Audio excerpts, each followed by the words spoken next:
Okay, welcome to this Stampscapes Live, where I do a scene on a half-page piece of the Uinkit sticker printable holographic paper. Seems like I'm missing an adjective in there. But we're going to work it around nature set number. Let's see, what number nature set is this? Now, it is nature set number 14. And what we're going to do is we're going to be doing a lot of blocking out. And let's see, what happened to my eCam? Here we go. All right, so let's see. Changing the exposure slightly here. Okay, so it's going to be the covered bridge and the rocky creek. I don't remember using these two together, but I think they should go rather well together like that. Road coming down this way, and I'm thinking about having some aspens in the background. Let's see how this works out, though. Okay, so just to get my bearings here a little bit, we'll have this going about like that, okay? So I need to block out this whole area like this. Hello, bugs! And I need to get my bearings as far as where all this is going to go. I'm thinking about having some clouds up here. But this paper here is kind of interesting. It's not as loud as some of the other holographic papers. It's more of a mellow kind of pastel tone. And this kind of reminded me of some of those colors that we see up in the clouds sometimes when we see that little rainbowy type of coloring up there. And I thought that would look good with some cloud formations coming from the base here and possibly up top. So it's not going to be too dominant, but this paper isn't so crazy loud that I can't have some of it remaining down here. Like sometimes I might want to have, something, really super loud like this down on the surface, or even this one here, which isn't super loud, but it is kind of, it's kind of a lights in motion type of look to it. Hello, Travel Dreamer, Cheryl, Jeannie, Ellis. Good to see y'all. Hope you're having a good Saturday here. Whatever time it is for you guys. It feels really late here with the shorter days, but some of you are on Eastern Standard Time or elsewhere. Okay, so I'm putting my little kind of landmarks down here. But what I was saying was that I don't think I'm going to mute out everything too crazy. All right. Just because I think this paper here, if it's showing up in snow or something like that, then, great if we have some of those little formations showing through. Even if it's starry or something like that, I do think the holographics look pretty good showing through some of the, I guess, covered terrain down there. Okay, so let's see. Let's get into it. Thank you, Cheryl. We're doing great. My son's at his work party today for his parkour studio, so I had a little bit of time here. I'm guessing he's eating there.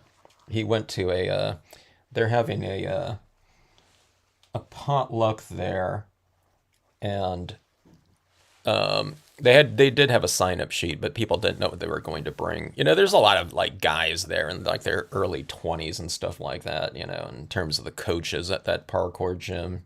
But he got there, and I think he got there fairly early, but he said like he picked up a couple pizzas and took them in. But other people were signing up for stuff, but he got there and 3 people took in, it was something like 8 Costco rotisserie chickens, and then the owner of the gym just showed up.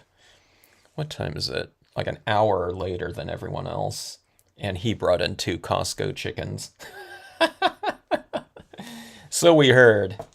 Okay, so blocking out. If you haven't seen these done before, I know a lot of you have. Okay, so this is the printable vinyl, and this printable vinyl and Brilliance White pigment ink, okay? Brilliance White is a different type of pigment ink. It's a water-based pigment ink. And it's a fast-drying pigment ink. I guess I should try the other types on here, but they're typically oil-based ones. You know, the Hero Arts, Stampin' Up, whatever. Clear Snap, Color Box inks. But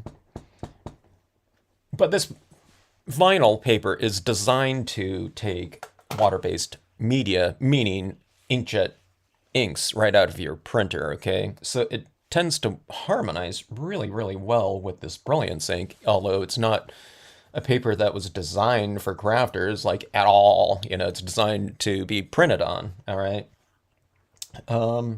I found that it works really fantastic with this. So, that being said, what I'm going to be doing is I'm going to be blocking off some of those areas, because if we stamp these images just directly on this paper in black ink or colored ink or something like that, holographics are so loud visually that it's really going to overpower the imagery. So, I mean, if you're going to do something like solid black trees or over the front of this, or maybe even dark green ones or something like that, you might not need to block out because they're solid silhouette based imagery. But if you have anything that's going to be kind of airy and light, it'll show right through that and dominate the different textures and whatever the subject matter it is. So that's why we block out, but also there's some other kind of killer applications to blocking out the background as well, which I'll show you in the form of the colored pencils and whatnot here. But I'm just going to get my bearings here right now with this in terms of where this imagery is going to go and be stamped off on the top of it. But then I'm going to go over the top of it too and add in some cloudy formations. Hello, Sam Hawkins! Okay, so let's see here. So this is the, I'll show you what's going on here. That's the, see my little dots here. Those are my little markings of where the imagery is going to go. I need to come out here a little bit more. But we'll just get the gist of it. And again, you don't have to apply this, especially on this one where I'm going to have some of it showing through. Kind of in the spirit of I don't know, a shimmery little, you know, winter surface here. I'll have some of it, let me get this down here. I'll have some of it a little bit more opaque, meaning more white ink, and some of it will have much more see-through and, you know, translucent, okay? It just, there are degrees of translucency, you know, and the more you lay down. Let me see, where's the creek going to go? Creek's going to go this way, like this. I'll add this in like this.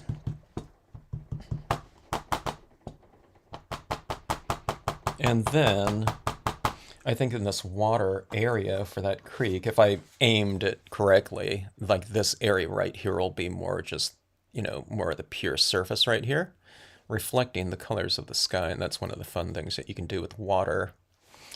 Okay, oh, let me see here.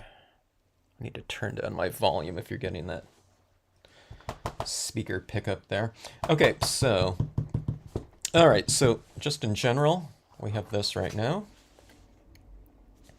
That'll be kind of the horizon line for the imagery, so I need to get this ink laid down here, and like I said,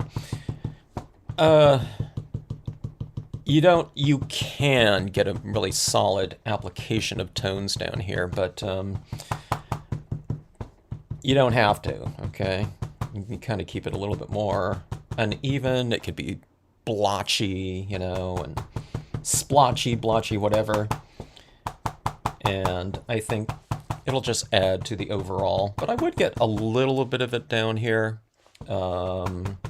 Even if it's very light application of it, because if you decide that you want to apply some media over the top of it, it's always better to kind of get it in there before you stamp the imagery down. I mean, we can always add in more of this, okay, which I usually do in the end, but it's not to do like a blocking out process. And the reason why I just say that is, you know, to get it down first is, you know, after you stamp your imagery and you think, oh, wait, I didn't put enough here because the colored pencils aren't adhering to it, you're going to have to apply somewhere of this down there, and then you'll kind of, cover up a lot of your imagery. And you can just stamp it over again, but it's just always kind of better, less work later on, the better, in my opinion.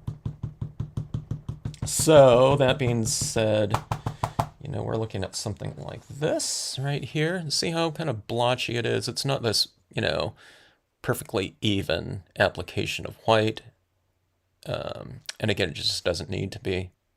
Okay, so that is that. And I'm going to use some of the cloud cumulus in here, but I'm going to add in some additional clouds right up here. And that will represent those clouds going over the top, but it'll also open up the opportunity if I want to add in some of these different types of trees in here, okay? So I know that this would be, the trees would be barren if there was like snow on the ground like this, but we'll just say that this is kind of like a first early snow or something like that. And that's what these trees will represent, because I want to do some of these aspen trees. I want to get some additional colors in here, some kind of greens and yellows of the turning trees, just to, it's not really going to contrast against this because there's so many colors in this inherently, but I want it to kind of harmonize with it. And to just, I don't know, just to bring in a different color element in the scene. Because, you know what I mean? I'm always doing these scenes of a kind of winter scene, and there's usually like evergreens in there or something like that. But I want to get some color in there too. Just, I don't know, as a change, from something I've always done before. Might as well mix it up, right? Okay, so let's see. Okay, I'm ripping this the wrong way. I'm always ripping cross because I think this is going to be cross grain, but with these paper towels here, it's always with the grain like that, or with the length, I guess. Okay, and I get a little bit more of an uneven rip like that, okay, for my cloud templates. And I always have to kind of re-rip a little bit just to get a little bit more curvy like that, just to change that angle some. And I'll go up a little bit more, like so.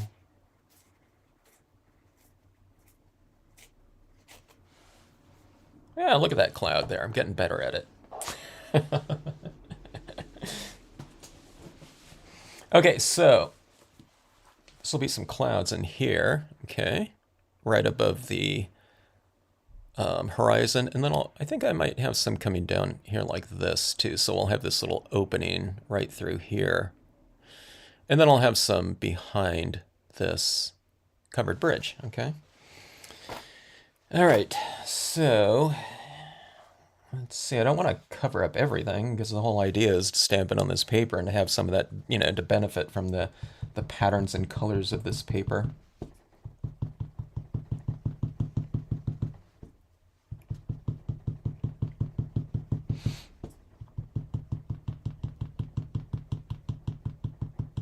Okay, so I'm trying to, I don't know how successful I am, but I'm trying to kind of taper this a little bit from kind of a thicker application to a thinner down here. So when this is wet, when I'm inking it up like this, I'm applying it about halfway onto the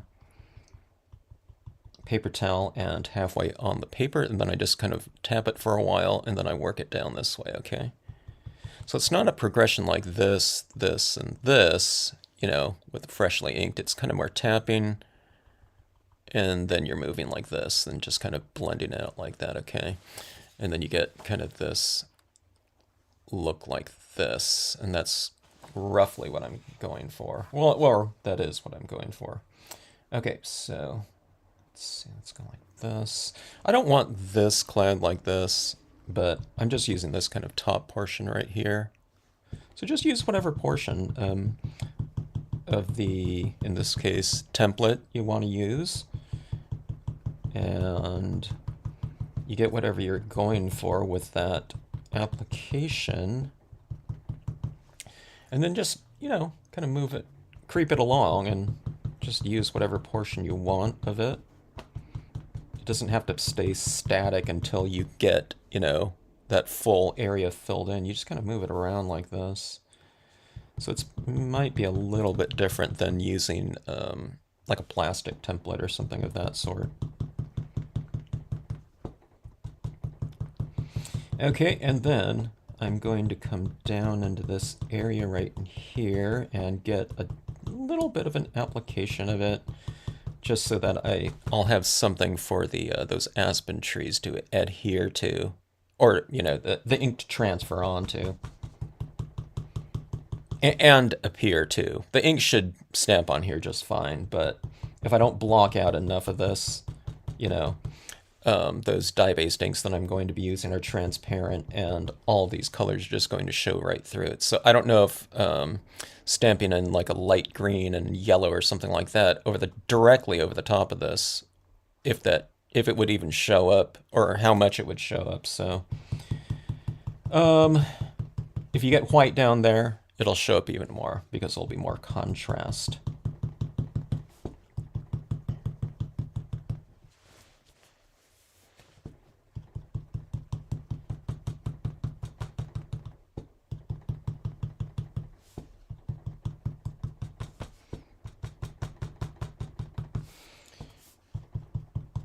Filling in this area right over here. I'll show you what I'm doing right here. See this right here? So there's the covered bridge. Here's the snowy creek right here. And then these are the cloud formations coming up right above it. That's if I stamp it out right on there, If I stamp it a little bit lower or higher, again, it shouldn't matter. Unless you really want something exactly where, you intended it, which I almost never, to me, when I'm doing my pieces, I don't really care if it's, I don't want to be off by an inch or something like that, but if I'm off by a 1/4 inch or something like that, it's not really a big deal. Not with the main images. If it's like a little person or, deer or something like that, and I'm really targeting a really specific area, yeah, but for these larger pieces, it's never really a big factor for me, or I don't know, big concern. Okay, so let's see. So these different types of printable vinyls, I don't know, these are pretty dynamic to work on. I'd highly suggest it as a surface if you're looking for something kind of, to add a little zip into, your stamping, your previous compositions. When I stamp on something like this, oftentimes it leads me to the notion that, I want to see, something that I've stamped before, like, a composition that I've done before, but on this type of paper, so I've re-stamped a lot of compositional arrangements on the printable vinyls, the holographics, things like that, just to see what it looked like. Tree trunk forests, certainly stuff with the Lakeside Cove Large. I don't know, just a lot of things. Lighthouse, compositions. I just want to see it with this type of kind of, it's almost like a moving surface. That's what I always kind of describe it as. It's almost like lights in motion sometimes. Maybe not so much with this one. This one's a little bit more shimmery, and I don't know, it's a holographic, but it reminds me of the spirit of the iridescent papers because it's a little bit more mellow. But this is what we have right there. But see, so I would have this on a white piece of paper and I'd have a blue sky or something like that. So instead of just having a blue sky, you have this kind of more interactive, changing one like that on the printable vinyl. I mean, this whole part about kind of the blocking out, that's different too. But I don't know. I mean, it's just like adding ink in a very easy way, because I don't have to be real exact with it. Not that anything that I do has to be exact, but it really frees you up. I mean, this is a really lumpy application of those inks right there. You can see it all there. You can see the cotton ball blobs on there, okay? I'm a little bit more careful around the clouds, but I mean, I'm just going like this right here, you know what I mean? I'm just filling in that whole area, so it's not like you have to be, you know, like I said, careful about it. It's like, I think the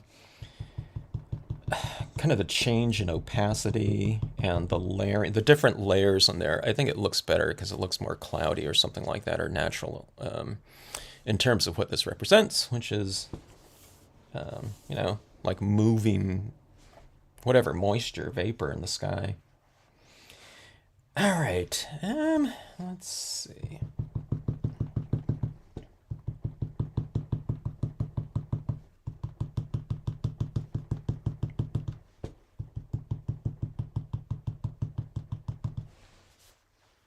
Sometimes it's hard, you know, because I'm looking at this. I always say this when I'm doing these lives, but I'm kind of looking at it at an angle. It looks like something like more like this from my angle. So it's, well, actually I can see it better with this overhead here, but I'm looking at it at such an angle. It's kind of hard to see where I'm applying it. So always get your bearings and kind of move it around a little bit so you can see kind of what you're doing, because there is a lot of glare coming off of, you know, basically mirrored surfaces. So, hello, Crimson Rose. Thanks for joining in. Good to see you. Thanks to anyone else that has joined in the background that doesn't post. I was telling someone that at one of the conventions they were saying they didn't know how you join in on the club or something like that. And I was thinking, what do you club? She says, yeah, that's people that are posting, you know, in the message window. She thought you had to be kind of like, I don't know, in a special group or something like that. Anyways, if you are on and you know who I'm talking about, hello to you. I said, no, you just type in the field and you then just press enter. But she watches on her TV though, so I guess there wasn't a key. There's not a keyboard for that.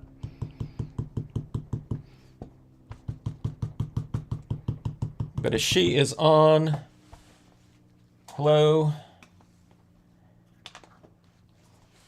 Okay, I think that will do it right here. Now, this is pretty dry right here. It's shocking, but it is, okay? But that's the way those inkjet papers are designed. They're designed so that you can, you know, you run your photographs or whatever through your printer, and you're not waiting around for, you know, a long time for those inks to dry. So it's that emulsion coating on here. And I say this all the time, but just in case someone, you know, is logging on for the first time or whatnot, this is a inkjet, like printable vinyl sticker paper, okay, as opposed to, you know, a holographic cardstock or holographic vinyl, okay. The holographic cardstocks are probably they don't have this additional coating on here on the surface that makes this type of surface printable, okay? And there are holographic sticker papers out there that are more of a cold laminate, okay? So it's, you know, whatever type of pattern that you have, and then you peel it off and then you stick it over something else, or, you know, whatever you want to do with it. You stick it on a piece of white paper or something like that. Or, you know, you can print on other things and stick the holographic vinyl sticker paper over the top of it, and then you get that whole pattern right over the top of whatever you have. But this one's the printable one, okay? So the other ones are cool too, but it would just be a different process. You wouldn't be doing this, because this, for one, on holographic vinyl it's just not going to stick, because it would be like putting this white on like a piece of plastic or glass or something like that. It'll just wipe off. Okay, so this is really firmly set and it's dry. So it's like really, really user-friendly as far as this combination of media and surface goes. Okay, so let me show you the opacity on this too. So there's that, and then you can see some of this, you know, these colors right through here, but I want some of that to be representative of you know, some of those colors of the sky reflecting off of this you know, snowy terrain. If we leave it snow, I mean, I can color it all in here with greens or something like that too, but we'll have it generally represent a winter, early winter, you know, type of design, or late fall, whatever.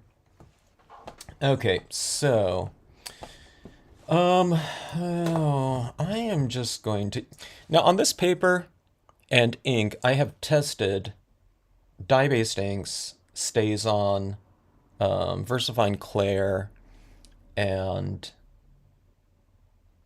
I don't know. There might have been one other type of ink. Well, wait a minute. Where is that? I just found my test print somewhere. Oh, I don't know where it just went. I just came across it because oh, here it is right here. So all of these inks just directly on vinyl sticker paper. It's not the same one. This is the holographic right here. This one's like this other shimmery, but it has the same thing on there. But all of these different inks, you know, stuck on here just fine. So I could probably use any one of these here. Over the top of the white, it's not going to be any problem, okay? I'm thinking about going with the Brilliance, though, just because that's going to dry faster for this live stream. I was just about to say I'm going to go with the Clair, but that might take a little bit longer to dry. I think it should dry really fast. But still, I don't want to start going in there with a colored pencil and it's like, oh, I needed to give it another 5 minutes or something like that. Because, you know, we don't want to be waiting around for something like that in a live stream. So let's just go with the Brilliance. Brilliance inks were designed basically for people to be able to use a pigment ink on the top of glossy cardstock. All right. So on top of something like this, it should be no problem to dry. And I know that it isn't a problem to dry. Okay, let's see here. Sorry, my head's in the way. I need to get my bearings here. As far as alignment goes. Okay. I was trying to see where I put those little marks down on this piece of paper with the white paint pen. But like I said, if I'm off a quarter inch or something like that, it's not going to be any kind of problem. All right, so that is the bridge there. And let's go with the creek here. Like I said, I don't remember using this creek here before. All right, now after I stamp this one out, I think I'm going to be blending in this a little bit more because I want that slope to kind of naturally go down like that. Actually, it might go like that really nicely. All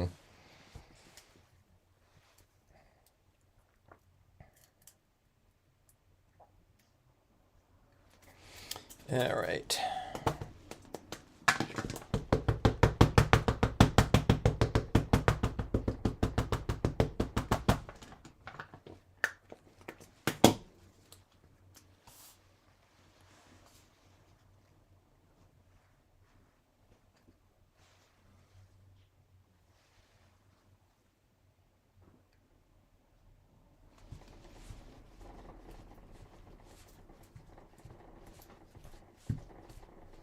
This tack and I'm using tack and peel on my blocks. I'm not using the tack and peel right now because these are the cling blocks, but or cling stamps. But I had to use a plastic bag for that covering. So if you ever get tack and peel, make sure you keep that little plastic sheet that comes with the tack and peel. This one I lost or something like that, so it's hard to see through there with the bag on top a little bit more than just that thin sheet. But anyways, okay, so compositionally that seemed to work out pretty decently in terms of using those in conjunction with one another. Okay, let me see. Trying to figure out how this went back on here. I should know. Okay, so that is that. Let's see here. Let's create a little bit more of a horizon line in here with the snowy texture stamp. Snowy texture, you can use it kind of going down on a slope like this too. I might bring in this other fence in here too. We'll see how it goes.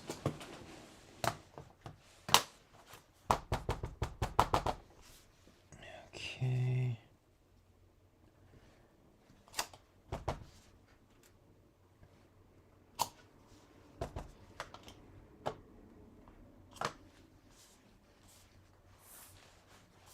This is the extent of the masking that I ever have to do, something like this. I don't know, most of the time.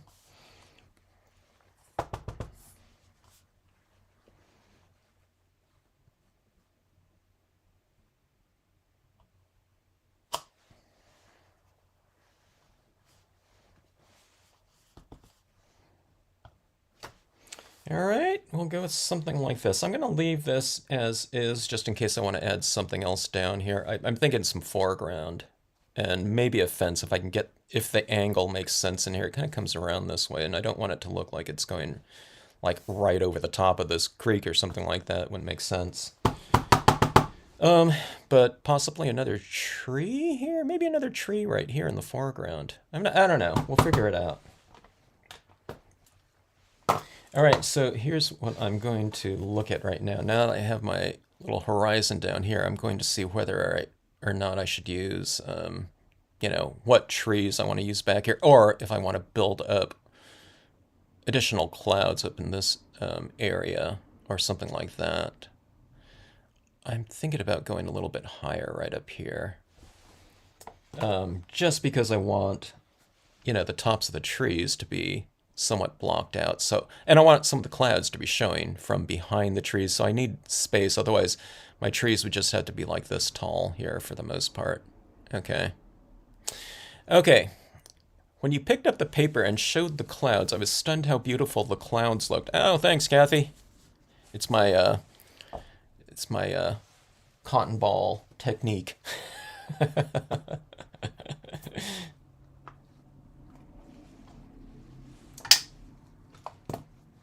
I was joking with someone with all these different types of tools coming out that are kind of repurposed, you know, from other things, you know, makeup brushes, you know, as ink applicators and stuff like that. I was joking in the past. I've heard me say this before, but I said, you know, this at some point in time, the way things were going, I saw these little peg things, you know, used as like ink applicators and such, like, you know, I've seen like bulk purchases or something like that, you know, where they're really inexpensive. Then you see them packaged up in like packets of 3 and called like a, you know, some sort of, you know, ink blending tool. I said someone's going to package up like 5 cotton balls or something like that and call them ink blending clouds or something like that. Blending clouds.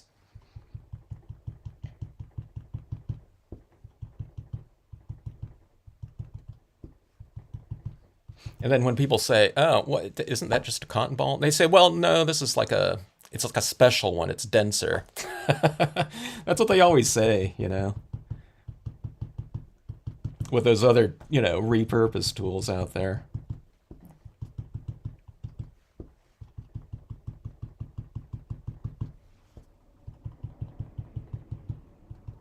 But some of the best tools are right in your house under, you know, in a cabinet or drawer or something like that, you know. Uh, the whatever, let's see, what product name can we come up for a paper towel like cloud, you know, something about um,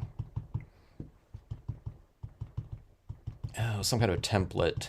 Let me see, what's another word for I don't know, like a malleable, the ever-changing cloud templates and the ink blending clouds right here. You can package these up like this, right? One of you guys can do that one. You can take that. You can go take that idea and run with it there. Cloud kit, you know, and you can put the subtitle. It's the most natural cloud kit, you know, for the for the paper crafter. But anyways, those are those clouds right down there like that. Isn't it fun against that kind of iridescent, paper in there like that? I don't know. I think it's fun stuff. Okay, now here's the thing right down here too. You can come down with these clouds. If you want to, now that you see where the horizon line is right in here, you can come down below it too and go back into this line right here and just make it a little bit less distinct. Or just, you can vary it where it's going from something that's a little bit sharper to something softer like that. And, it can add to the overall kind of feel of the piece. Just in terms of textural variation, okay? So I have some things a little bit sharp and some things a little bit softer, all right? So there's contrast. There's all kinds of different contrasts you can play against one another, and you can harmonize with each other. Everyone always, considers value in terms of the contrast. The differences in value, lights against darks, but then there's contrasts in textures. They're sharp against soft. I don't know. Temperature contrast, warm against cool, dull against bright, okay? So there's tons of opportunities, and a lot of times doing something like this, just adding in some tone over the top of it, it's changing the textural contrast because it looks a little bit softer, but you're also changing light and dark because it's lighter against darker, and then it's also duller against brighter too. So you're doing a lot of things with just blotching down a little cotton ball. You're really extending kind of the just the range, the visual range of your pieces like that. Okay, so let's see. Let's bring in some colors into this piece here. Maybe I'll do this right here. Okay, so my black impression right there is going to show right through if I stamp this out into greens, yellows, or something like that. And again, if you just joined in, this is it was like a super early snow on here, so there's still some fall, colors on these leaves right here. If we're going to be technical about it, but I'm never too technical when it comes to something like this. The only thing that I care about usually with scenes is how it looks in the end, if it looks good or not. Not whether, oh, wait a minute, that if that was the moonlight there, you wouldn't be able to see that red,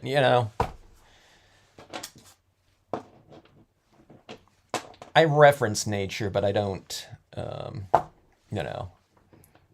don't adhere to like all of the visual laws or something like that. We're not trying to replicate a photograph or something like that here. A camera would do, be much better for that purpose. Okay, so here's some different colors in some dye-based ink pens, markers, okay? And let's see, yeah, okay, this is an ochre right here. So I'm just going to do some blending on here. This ochre pad is a little bit indented here. Whenever I've done some demos, if I kind of forget to tell people about it, sometimes people were inking up their stylus tools or something like that and like pressing in there like that. It's like, you just have to dab it on there. Okay, so there's ochre right around this whole area, and then I'm going to go in with some of this green and scumble that green on there. Scumbling, so it's just kind of going like this, as far as the movement of it goes. Okay. And okay, so this is going to be kind of just it's going to be a foundation impression because I'm going to be adding in most of my colors on these trees with paint pens, okay? So, but this gives me a good head start here, all right?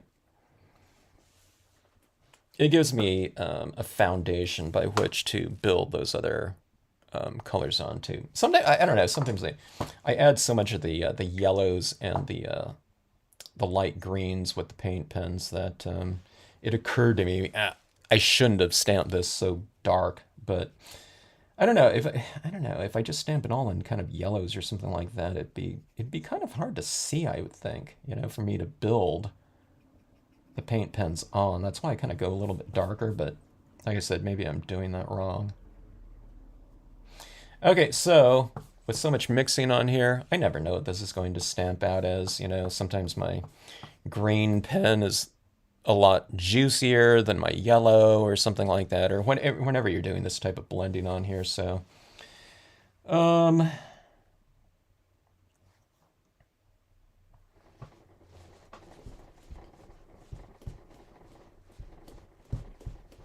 so I wouldn't suggest going in there and hoping for, well, I guess you can hope for, I wouldn't expect, like a certain, like specific color range out of here. Even if you get it, even if you get what you want in one impression, you can try doing it again, and and, it's really hard to get the same thing. Okay, so say there's a lot of green in there, so I used a lot of yellow, but the yellow is blending with that, so I'll use a little bit less here. Oh yeah, so I used the pad on there first too, so maybe the pad was dominating the color scheme. On my stamp here, I can really tell that it really grabbed the ink off of my stamp here. My stamp, there's no way I would be able to go for a second impression like I can sometimes with a glossy cardstock or something like that, because all of that ink doesn't transfer over on like a cardstock, but on this paper right here, that's also been covered with this now absorbent Brilliance ink. It really grabbed the ink, which is good. It gave me a good solid impression and utilized that ink that was on there. But sometimes we want to go for second impressions sometimes, just to save ourselves some time. But I don't think that's going to happen on this type of surface here.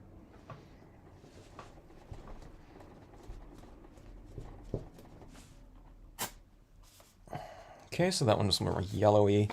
All right, now one of the things I didn't mention was, see down here, I didn't cover that area up too much with the white, so you get a little bit more of that color in that water area. Okay, so I just came up right around here with the white or so, like that. So that's what you get right in there, and then you can see some of these other colors still, a little bit showing through in these areas right in here. Okay. All right, so that is that for the foreground. Then we'll, no. I was thinking about putting it right here, but that would be right in the road right there, so not too good. So let me get some other background trees in here.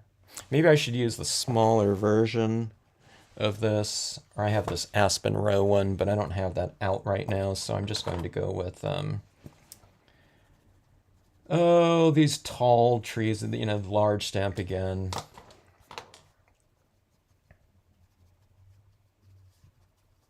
If you're cringing with me going in with the yellow into my green because it's polluting this right here, I just, we used to do all of our coloring with pens, okay, directly on our stamps to get multicolored impressions. And I just learned that you just, scribble it out right there. And it doesn't, affect like a long-term pollution of this pen right here. And plus, that's what I see as the purpose of those pens. So that's not something that's a factor with me, like at all, in terms of, the marker usage. So I usually like to go, now they used to say what you do is you color from light and then you work darker on that with the blending, but I don't find that leaves me a good blended surface like that, because if you just go darker over the top of it, those are going to be really definitive marks on there. So I always like going with and sometimes I go medium and then some darks and then some lights, and then I might add some more tone in it, depending on the color scheme. But usually the lights are coming after the mid tones or the darker tones, just to kind of get them really blended in. with each other. All right.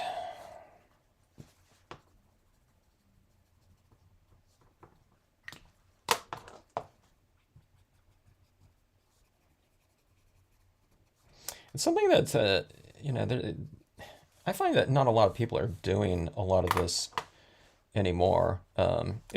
Especially if people are kind of newer stampers, they don't really color directly onto the stamp. It's a lot more of the stamping out of imagery and then coloring it in afterwards.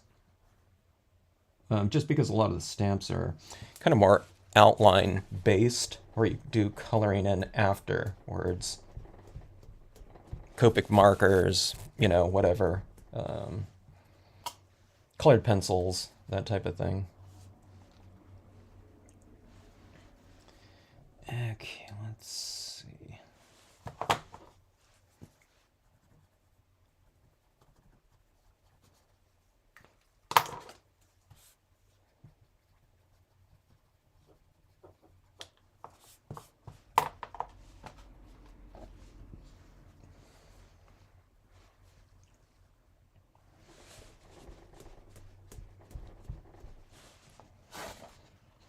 It sticks to this too sometime.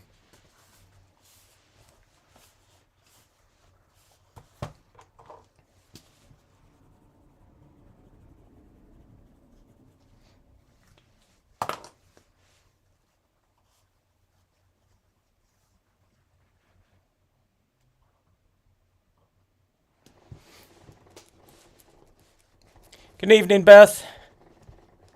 Good to see you. I should ask people, does anyone have any Marvy 1500 series markers?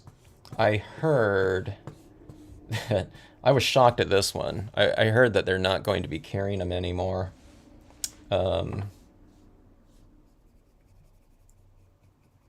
It's usually, it's like Uchida USA isn't going to carry them anymore. And when, what if you have the US market kind of dropping out of the a certain type of product, be it the Marvy matchables in terms of the ink pads or something like pens now. I think that would be indicative of just the product kind of disappearing if they're kind of just dropping out. Then I don't know if it's all North America, but I would guess that it is. So if there's any of those pens that you think you might want, it's not a bad idea to get them. There's all kinds of different dye-based alternative markers out there these days, pens, but I don't know of any that have this really big brush tip like this. You're usually more of they call this a brush marker. It's Marvy brush marker, okay, but it's this really big, thick tip like that. So it's almost like a watercolor brush marker as opposed to kind of like the, kind of more of the Copic type of brush marker.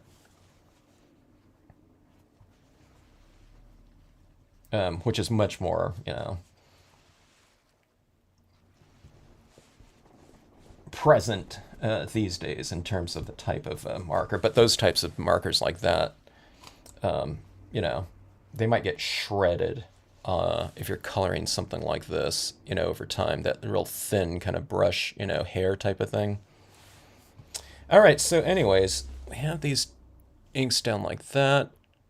There's the clouds in the background. So this is why I built up those clouds a little bit more. I was thinking about stamping these trees a little bit higher, but I think that'll be enough right in there. So it'll go like that. So it's a little bit of a different look like that than like that. Very reflective. Okay, so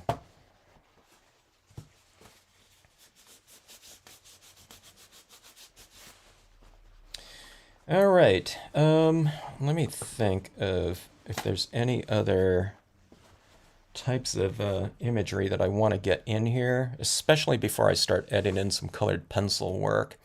Once you start laying down the colored pencils, if you want to stamp over them, I think we're primarily talking about Copic marker. I mean, not Copic markers, but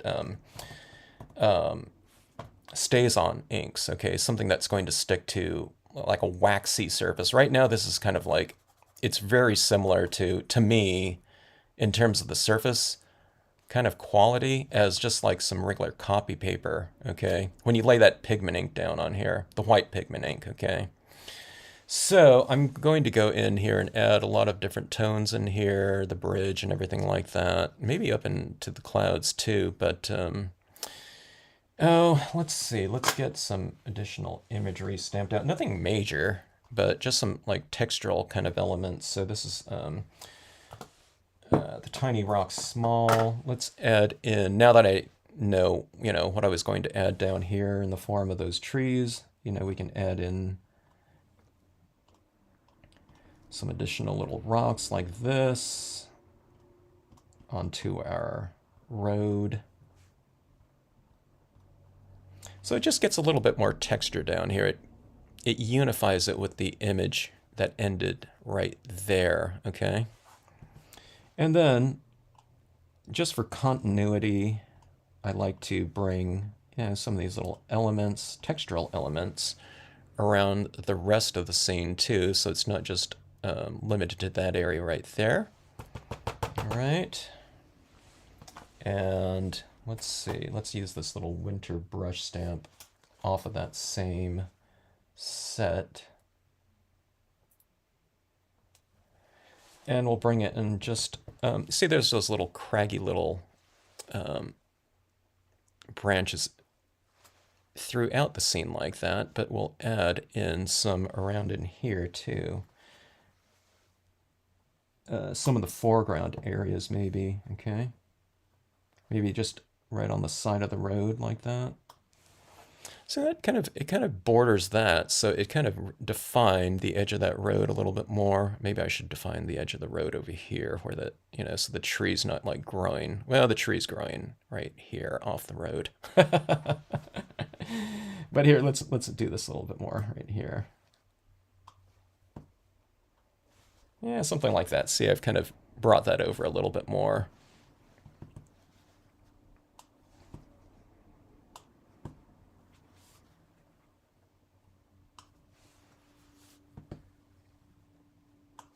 All right, see how that little thing like that kind of, it frames this little creek out there a little bit more too. Okay, and let's see. Let's do a little bit more of the textural element in here.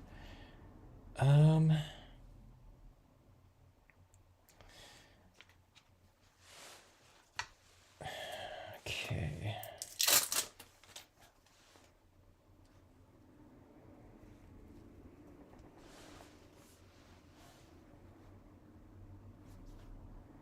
Okay, I want to add this right in here, but this should really go, if I add in a lot of paint pen touches in here, this should really go after that. I can add it in the background though.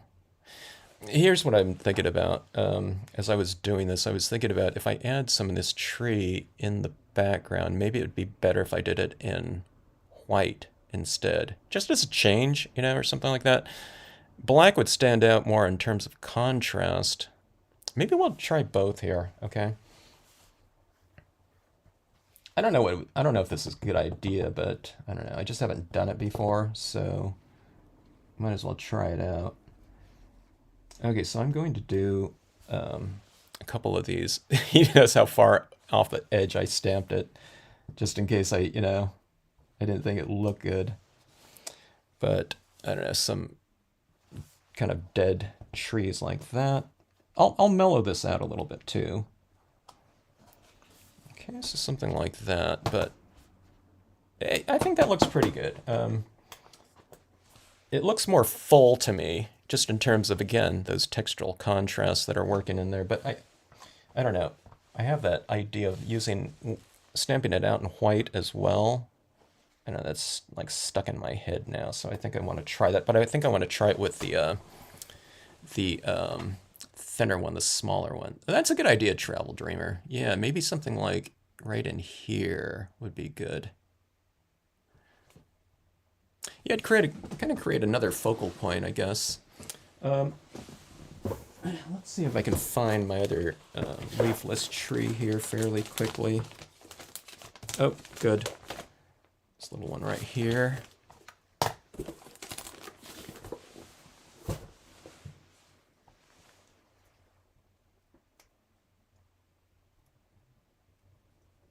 All right, so I'm going to stamp this one out in the Brilliance White.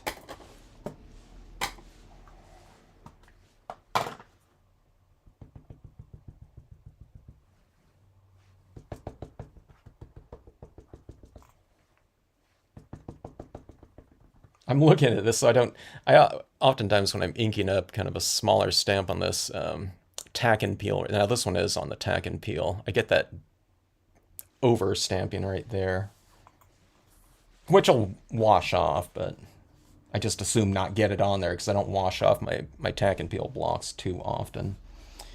Okay, so this isn't going to show up too much, but hopefully it's kind of a nice subtle addition in here. I am going to stamp it right over the front of the green. Oh, I can't see it at all. Let me see here. No, actually, you can kind of see it. Actually, that looks pretty good, huh? I can't see it like at an angle like that. It disappears, but it shows up like that for sure. Oh, actually, I do kind of like that when it's not invisible. That's like a good stamping saying. I like it when it's not invisible. Okay, so let's get some of those up there. I'm gonna have to start using some of these I don't know, white images over the top of this printable vinyl more, I think. But do it kind of in a bolder application, you know, do a larger tree or something like that. Actually, that one over there might not look too good. I stamped in at a little bit of an angle too.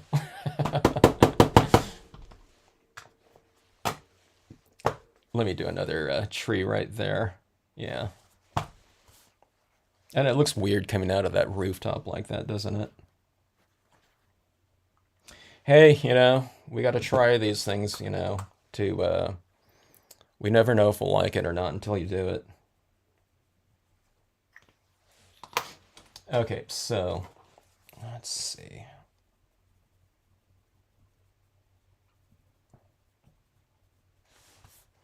I guess you should say we don't know if we'll like it or not for sure until we do it. Okay, let's see, which tree did I color this one? Okay, I'm not trying to eradicate it, I'm just trying to, I don't know, get rid of some of that just where it goes directly into that rooftop of the bridge. There we go. And then, again, it shows up a little right there, but I'm going to be using the paint pens in here as well, so, yeah, let me see something.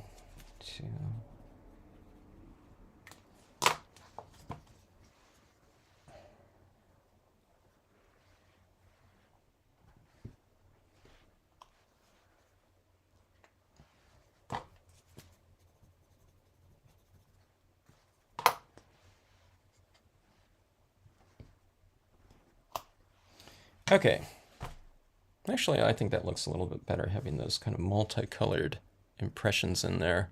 It's a little bit more layered.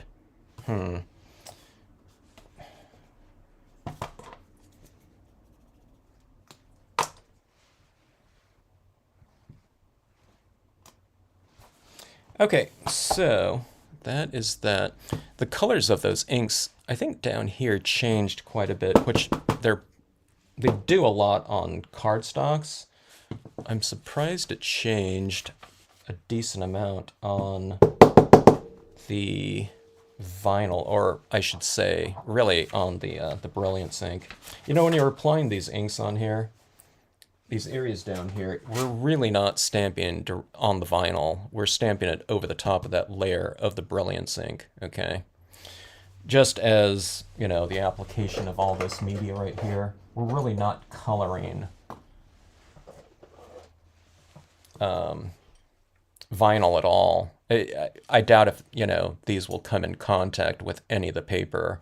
I guess if I add it down here in the water where there's not very much of that white added, I guess, you know, we'll be coloring directly on, you know, or applying some of it on top of that vinyl, a little touch of it, but, you know, for the most part, it's going on to your coloring ink, which is kind of a strange notion, but the way that it works with this, it's really I don't know, it's one of those times in stamping that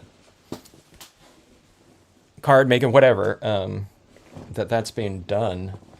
You know, we're not coloring inks most of the time. Okay, so let's just get some of this added down in here. Okay.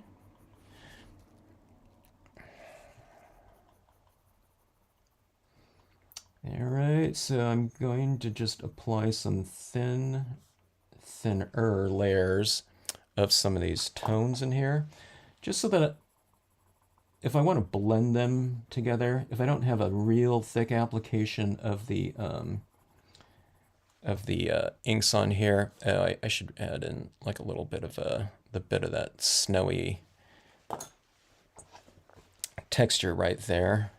Not to get too technical or anything like that, but let's see. But it does look rather open on the inside there.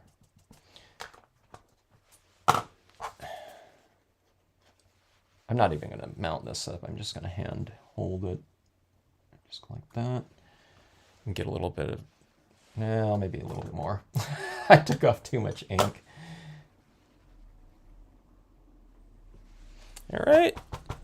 That little, you know, snowbank or whatever in the background there. I haven't used, is that Karen markers or Kareen? I haven't. What are those? Are those dye-based markers?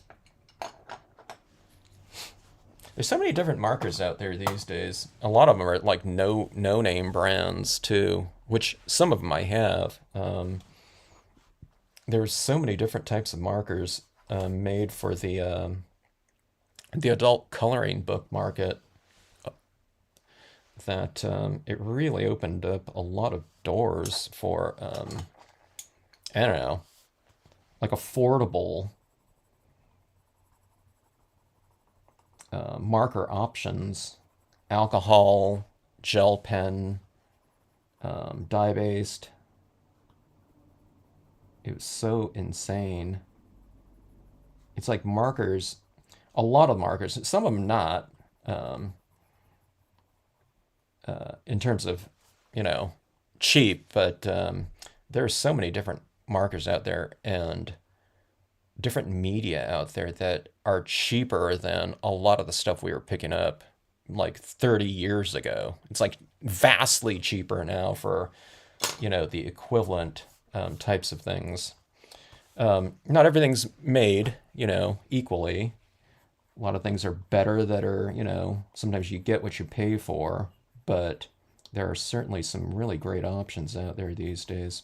Okay, so going on with some of this lighter blue like that, but see this right here, you can really flesh in your scenes like that. I just colored in the bridge like that, adding in this blue tone. It's like, what color is snow? Well, you know, it's oftentimes, it's, you know, it looks white out there, but it's oftentimes it's reflecting the colors that are around. If you're looking at some snow in a sunset type of situation, chances are it would be reflecting a lot of those warmer tones, you know, on the surface like that. So just keep that in mind. So in other words, you can, you know, you can really play around with it.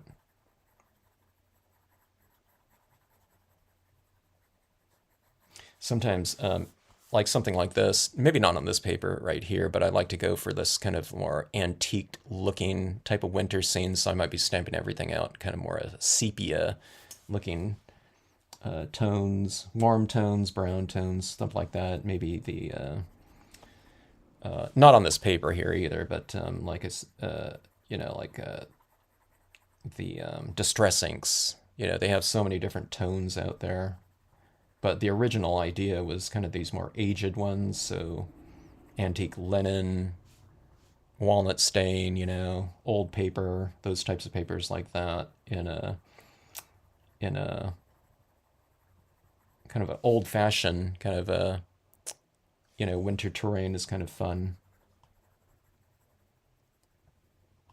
So it seems strange that you do a winter scene in your brown tones, your sepia and all that type of stuff. But for that antique look, that would be perfect for that. Okay, so I'm applying some of this right down in this water area. Okay, and a lot of that water area was not covered too much with that white, but I covered it enough to where I can apply that little tinge of blue into it. So I'm coloring a very thin layer of that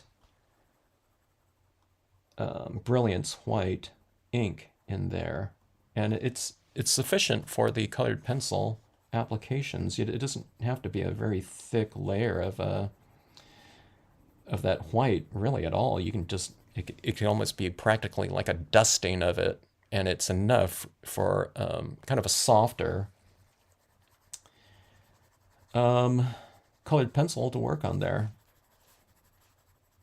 All right, so someone asked me on a previous video in the comment section, does anyone have the Arteza colored pencils? Because they said, hey, how would the Arteza, pencils work?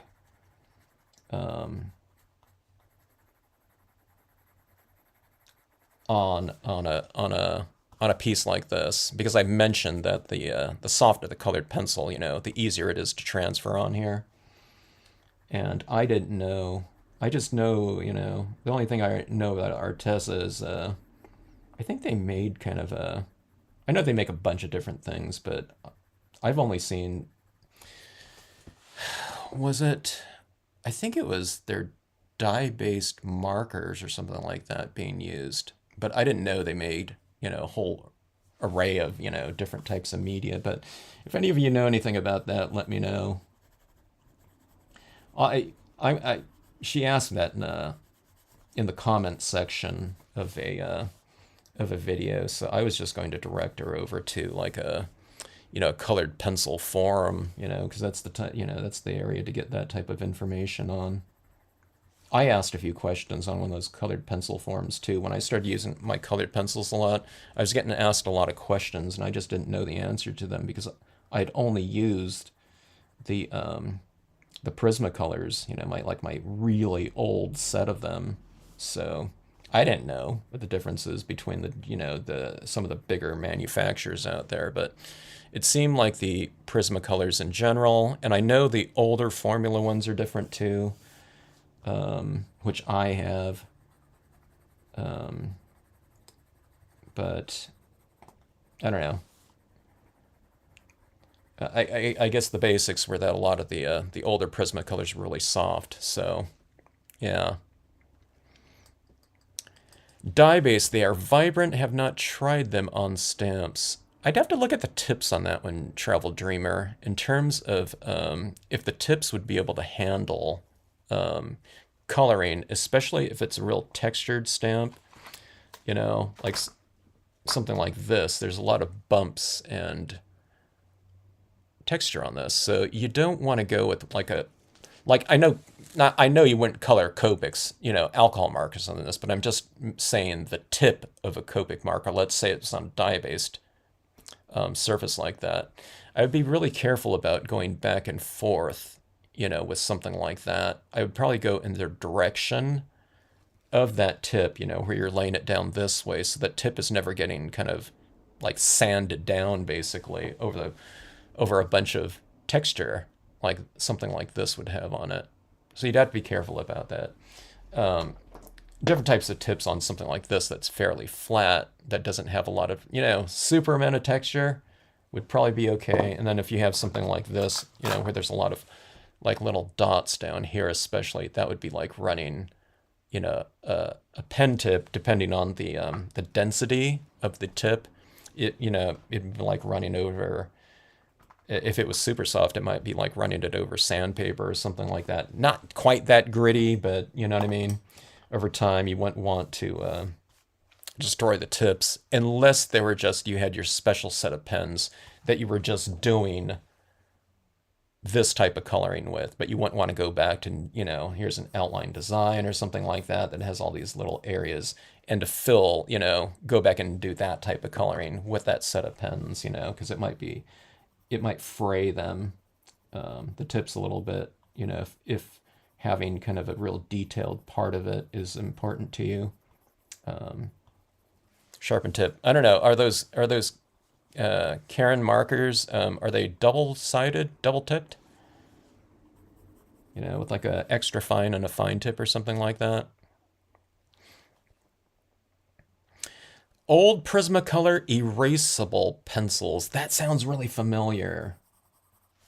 I forgot about the erasable ones.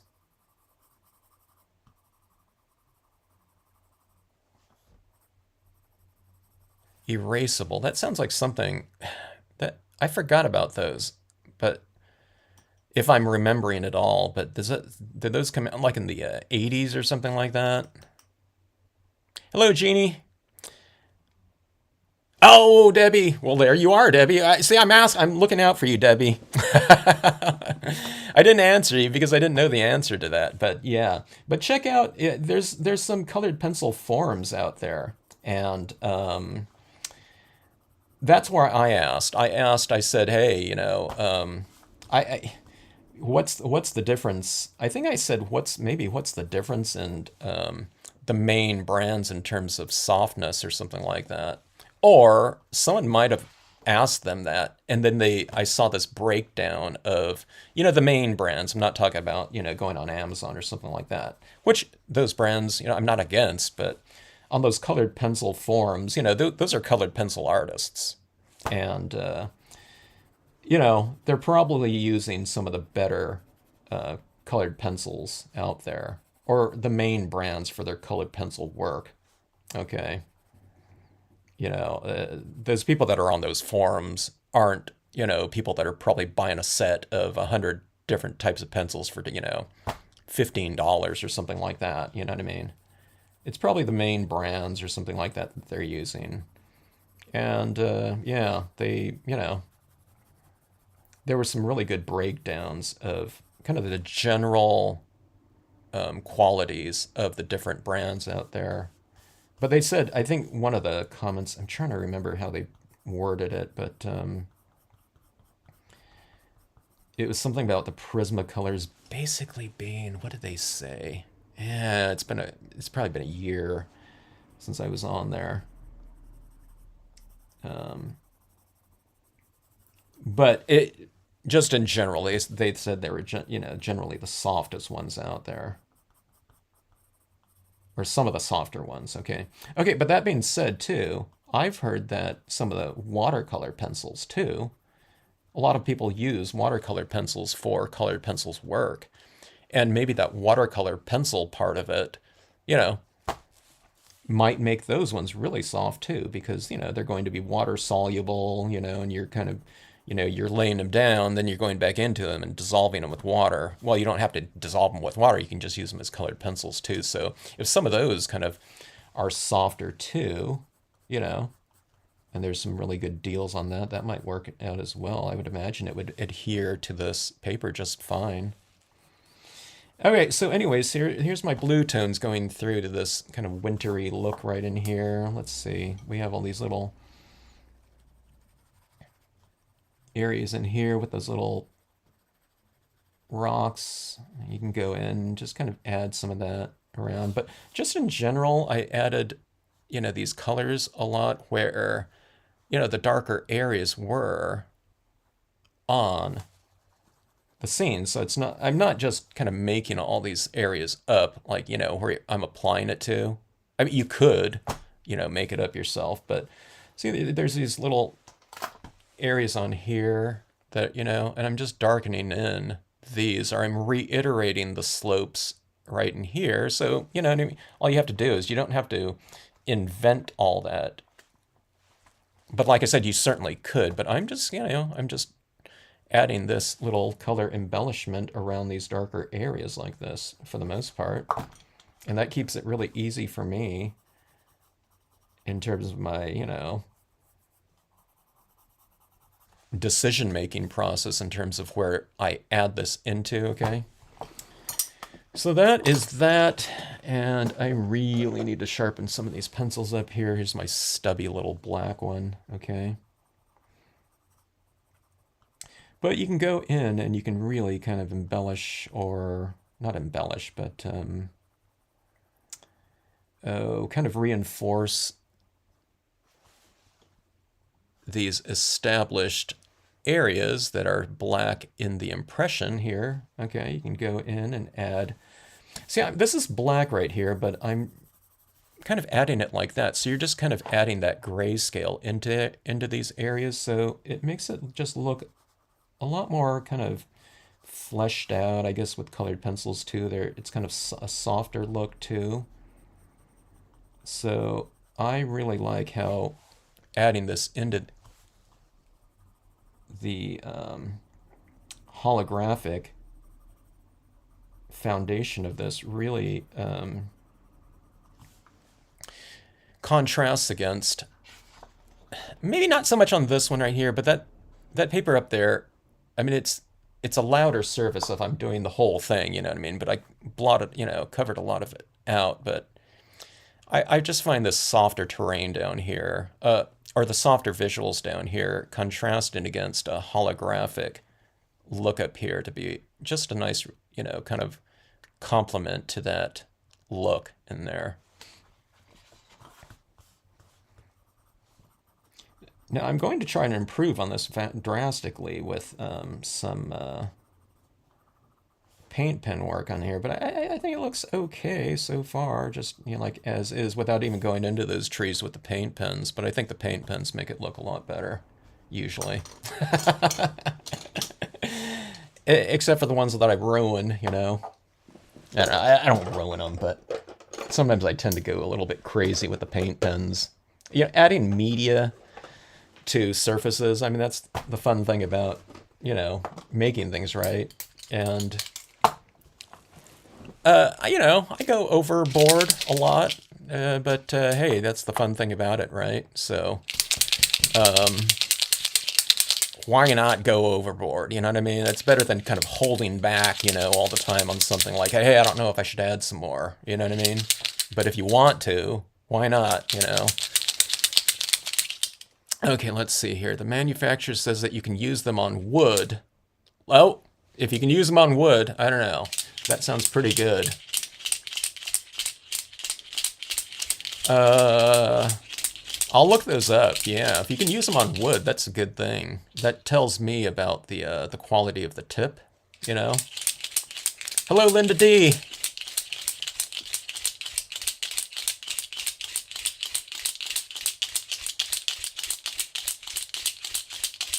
Yeah, there's forms for everything out there. There's whole colored pencil groups out there, I mean, it's, I bet you,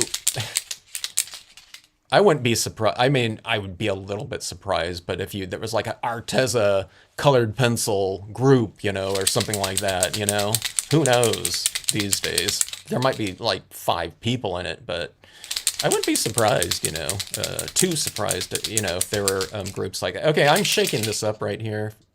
My paint pens. I should do that all before I go live on these, but I forgot. Okay, so here is the RTQ. This one's an oil-based pen right here. Huh. I have these different types of pens right here. This one's the Lan Ren Wang, and this one's the Emoki.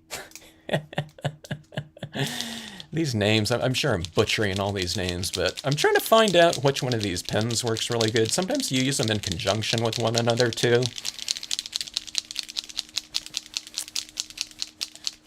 Yeah, well, you and I both travel, Dreamer, in terms of the Prismacolors. Back when I bought my Prismacolors, which was like 30 years ago, I think there were only like 2 main brands of colored pencils. In terms of the art ones, you can find like, colored pencils probably in like a toy store or something like that. But the two ones that were used in the art industry were pretty much Prismacolors. And I don't remember the other brand, but it was one of those, major art supply manufacturers, I think.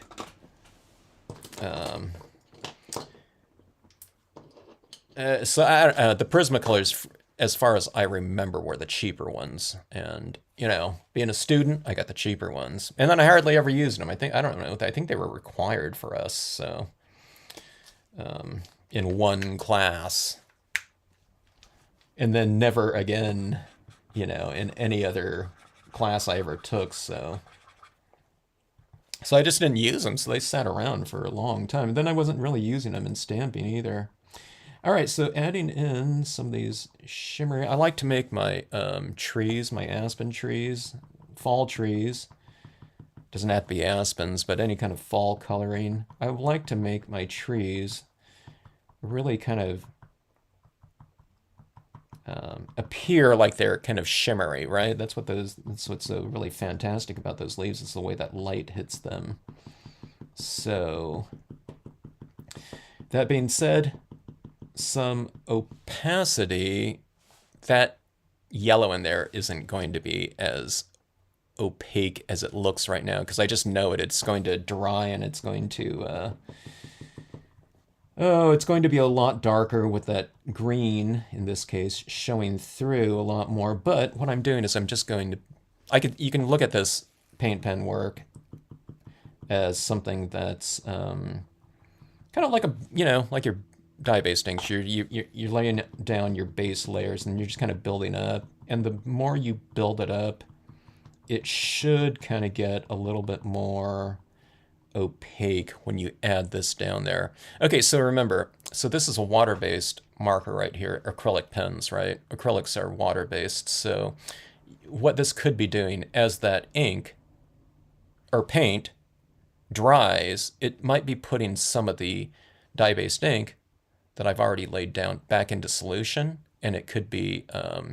blending with this color. It's good in some ways in terms of a little bit more color harmony, but and blending of the two. So it's yellow is it has some of the green from the tree that you've already laid down.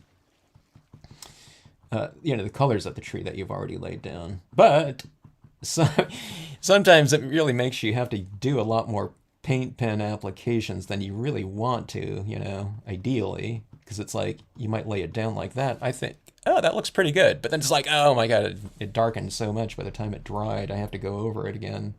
I mean, it doesn't take too long, I think, for the payoff. But yeah, I do wish that some of these pens were a little bit more opaque, I guess.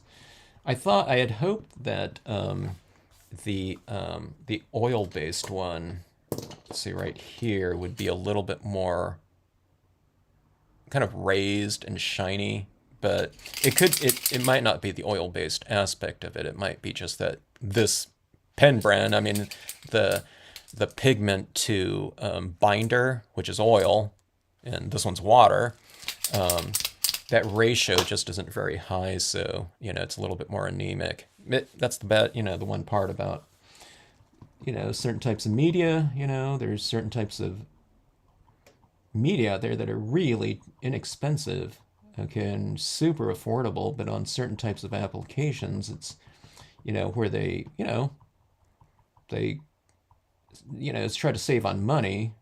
That might not be working for us as good as it could be if they added more, in this case, pigment to it. So I know there's that trade-off, I do want things nice and cheap, so I can kind of play around with it and buy these sets and test them out. But, they're really super affordable, like I said. But if I'm having to kind of add on, 2 or 3 extra applications of it, I just assume pay a little bit more and have, be able to get it done in one application, as long as it's not too much more expensive. Okay, so anyways, so we're adding in, you can see that little shimmery feel to it. Does, I don't know, you can see these over here. Here's the difference between those ones and these ones. These ones, to me, I don't know, it looks more three-dimensional to me. With this, I don't know if that looks that way to you. Okay, here I'm going over my tree here, my leafless pine right there. And also right here, I didn't mask off right to that covered bridge, so no problem. You just go and fill that area in with your paint marker now. So that's why I don't worry about that type of thing. Okay, now I have my trees here in the foreground, so I'm going to be careful not to go over those ones too much. Unless there's, you know, I can put some over the front of it. So I could say, you know, there's one aspen tree that's kind of in front of that dead one and one behind or something like that. So just use your paint pen dots accordingly. Okay. This whole area back in here too is going to get this kind of the misty, kind of cloudy formation over some of that front of it anyway too. So again, I don't have to be too careful about any of this. Anytime you use that little kind of frosted, kind of, you know, cloudy touch to finish your scenes off, it really opens the door up for, you know, not a haphazard application of media, but definitely a less careful one. Okay, it for me, it just solves all kinds of issues, you know, in terms of specifics with my stamp usage, with my coloring usage, with my embellishment usage. It just, I don't have to worry about any of that. You know, if it looks real clunky, you know, in some area, it's like, okay, there'll just be like a thicker cloud in front of it, you know, so. Glad you like it, Linda. Jeannie, you should do this scene. When I was adding this creek around here, I was thinking to myself, this is something that Jeannie would discover, you know, in terms of, you know, the combination of that. You probably already have, though. Jeannie comes up with usages of pens that stamps that I haven't seen before all the time.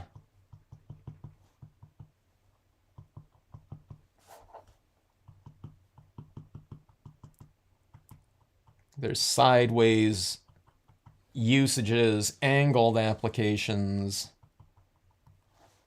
I can usually tell what you've used, but sometimes I really have to look carefully.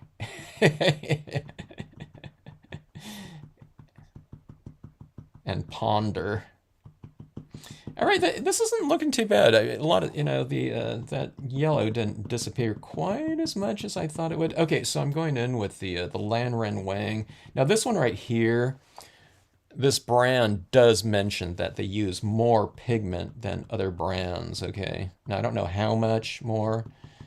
I think they mentioned like a percentage, or did they? I don't know if it said like twice as much, and I was thinking, well, I don't know how they could say that for sure, but my theory is that a lot of these pens come out of the same factory, probably in China, right? You know, so maybe they would know because they, you know, if you're ordering your pens from the same place, you know, central manufacturer for this type of pen, they might just say, hey, you know, okay, so whatever the normal amount of pigment that you're using in those, you know, those 20 other sets, brands of sets, we want double. So they probably could state something fairly accurately in terms of, you know, the specifics on their, I don't know, whatever their order.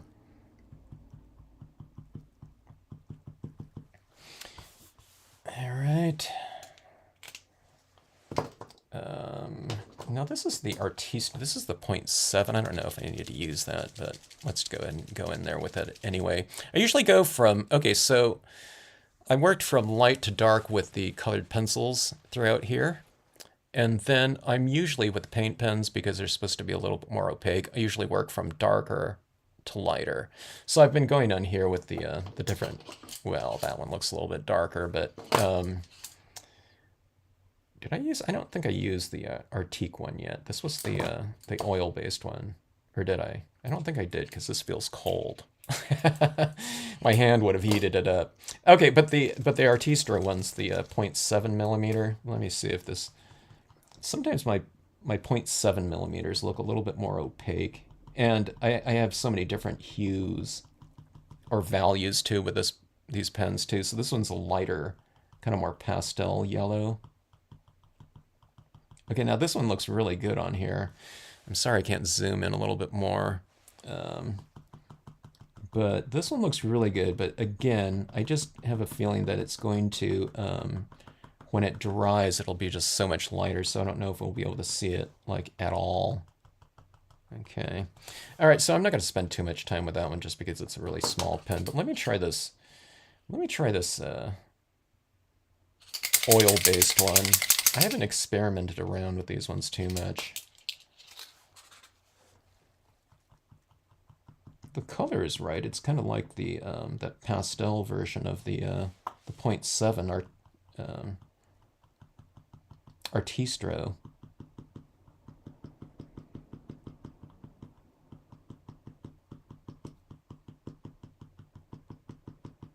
Okay, so I'm going to cluster some of these too. I'm not just going like perfectly like spaced out, you know, dot applications. I'm kind of clustering it in some areas.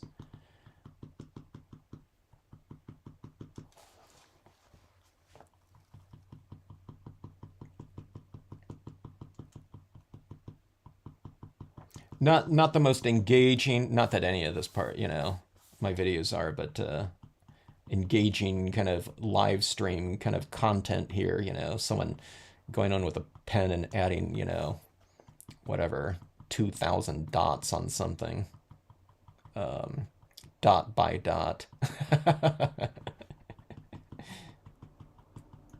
You could say you went onto a live stream and it was, you know,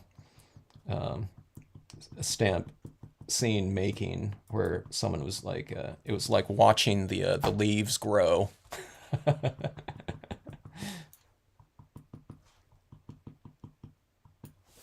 Okay, so yeah, that oil-based one looks pretty good.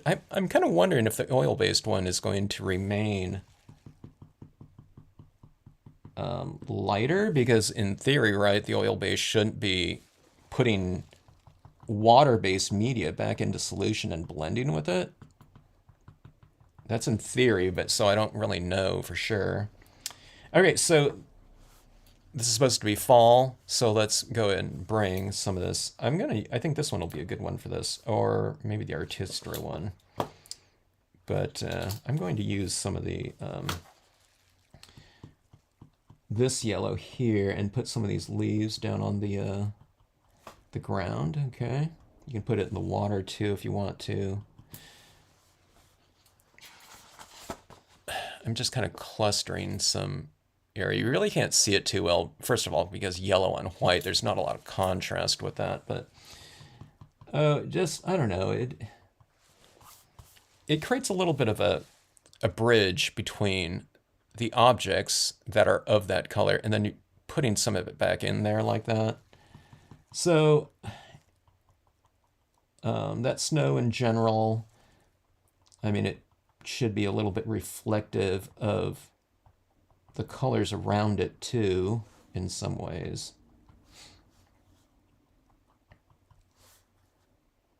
So it's not supposed to be like, you know, coming across some yellow snow that you're not supposed to eat. These are leaves. Okay, I'm going to put some of these leaves kind of floating down this stream as well. Okay. I can't see them. Well, I can barely see it right here, and I'm like right in front of this paper here. But it's one of those little details I think that looks good. And again, you hear me say this all the time, but when you kind of put these little elements down here like that, that might not be as apparent. That's one of those secondary or buried types of visuals on here that if someone were to get your card and they were to look at it carefully, they might notice, oh, okay, upon like first viewing, you can't see the those little leaves down here at all. But then they'll you know, if they look closer, it's like, oh, there's some of those little yellow leaves, like, you know, in the stream, creek or whatever, on the snow right here, and fallen off these trees up there, okay? And that's always a good thing. You always want to reward someone for kind of careful, kind of further inspection of your pieces, okay? All right, so here's white right here. Oh, you got some Prismas on my recommendation. Have you used them, Linda D?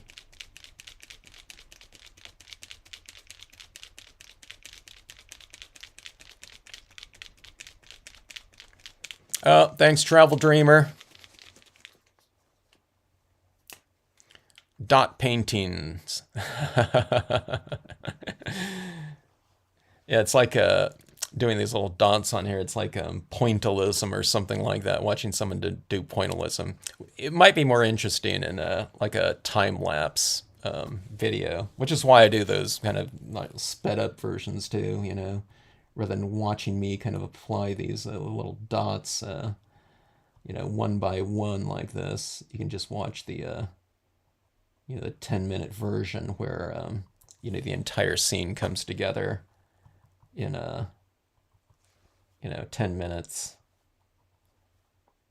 My favorite versions of these videos are the intro videos where it's like the entire scene done in you know, whatever, 3 minutes without me blabbing in them.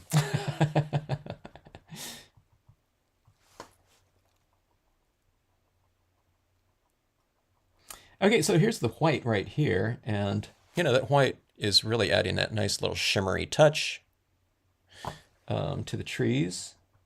And we'll see if those are even showing up by the time I make my way over here. Hopefully they do. Okay, flipping it upside down because I have easier access to these trees this way. So, you know, turn your cards around accordingly for the best access to whatever area you want to apply your media to. I'm trying to treat these trees a little bit differently from tree to tree, you know what I mean? Just so it's not exactly the same on every tree.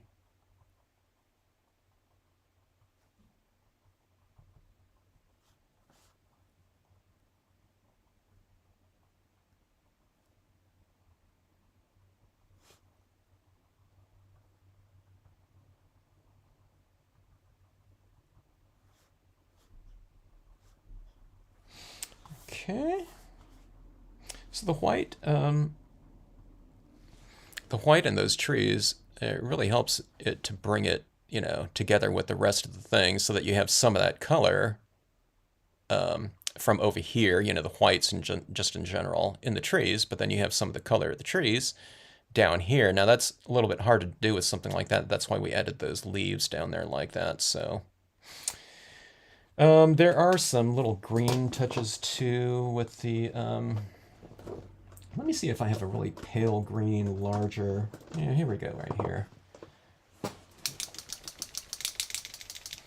We'll get some of these green leaves down there. I know that the you know, the yellow ones are, you know, the ones that fall down there, but you know, we're talking about this is a fictional scenario. You know, we're adding these down for not you know, whatever biological accuracy, but for visual harmony here. So I'm just adding some of this green down here into the terrain.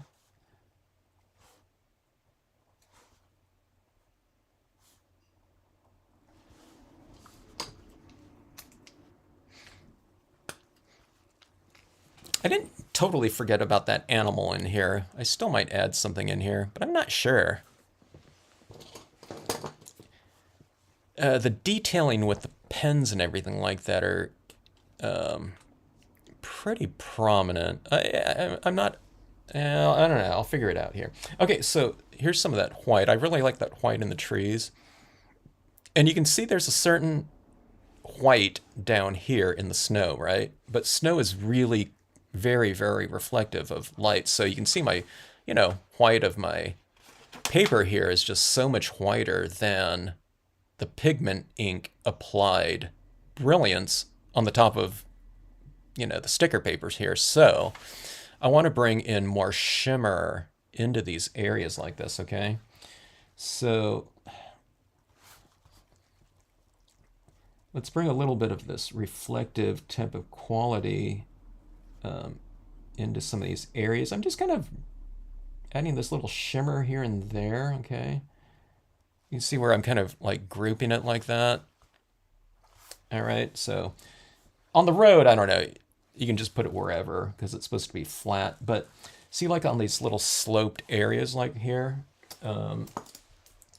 Okay, so right in here, on these little sloped areas, I added my colored pencil too, but on the top of the slope right there, that's a pretty good opportunity for a little bit of highlighting like this, okay? So what I'm doing is I'm reiterating the shadows with color, but you can also reiterate the lit areas with white, okay? So you go into those darker areas, the shadows with color, or black even.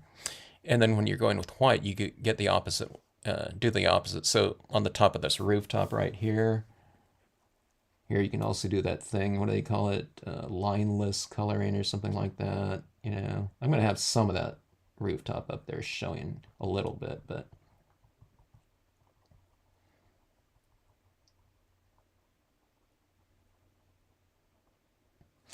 adding a little bit more white on top of that like that. And see, I kind of got rid of that line too. It looks a little bit more three-dimensional when you get rid of lines like that.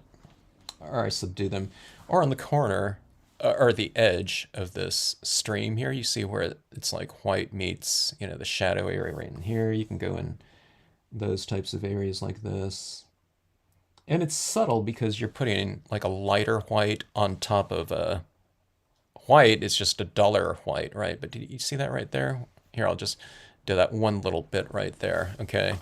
But do you see how that's kind of, reflecting that light a little bit more right there? Let me see, where's my, there.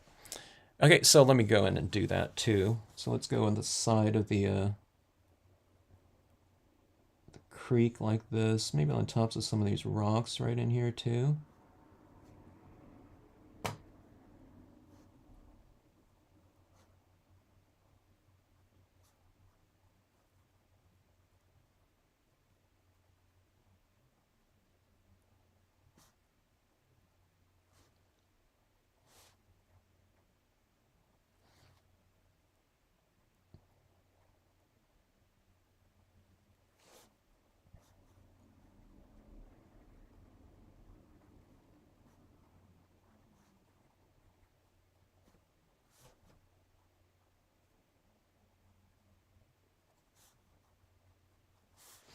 All right, so see that right there? Doesn't that look a little bit better? I don't know, it adds a little bit more contrast into the piece.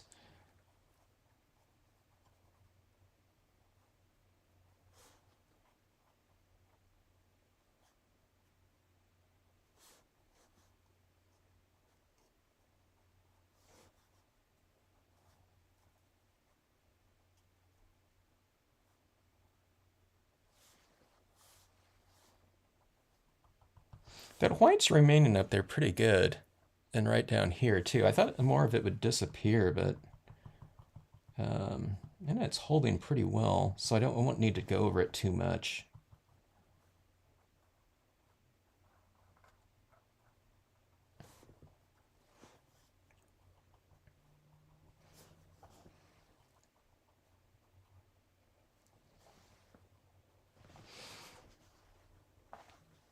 Okay, let's see here. This is a super big, thick tip pen here. So I'm just going to mellow those marks out a little bit with my 0.7 millimeter. So I'm going from a 3 millimeter pen to a 0.7. So quite a bit of a size change here. But I'll just do a little bit of stippling here just to kind of taper off that application a little bit. The white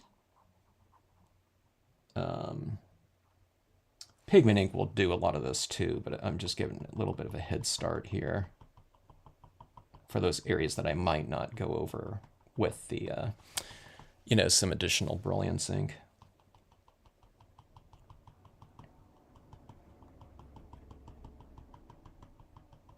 I can see that little shimmery touch of that paper showing through in here, so that's pretty good, that's pretty cool. Because it really makes that snow look like it's real shimmery and reflective, having some of that, I don't know, whatever that is, that like glitter surface showing through.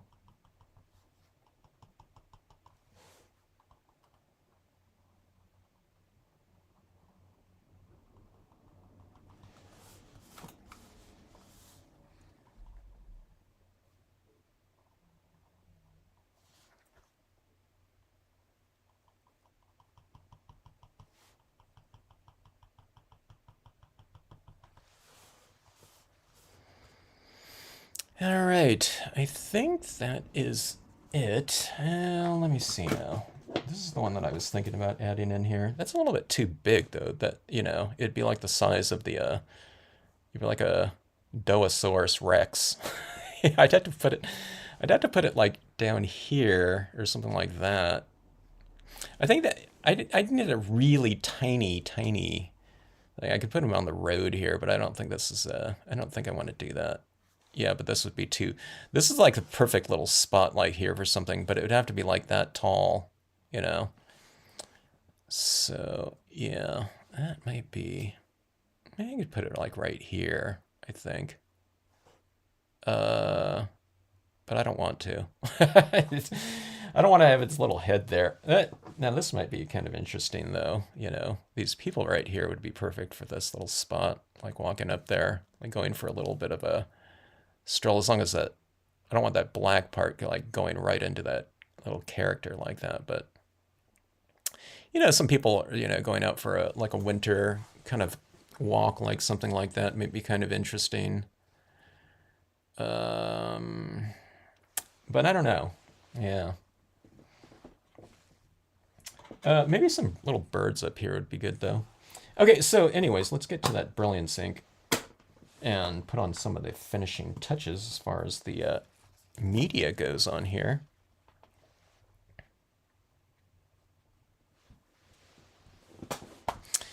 Okay, goodbye, Travel Dreamer 46.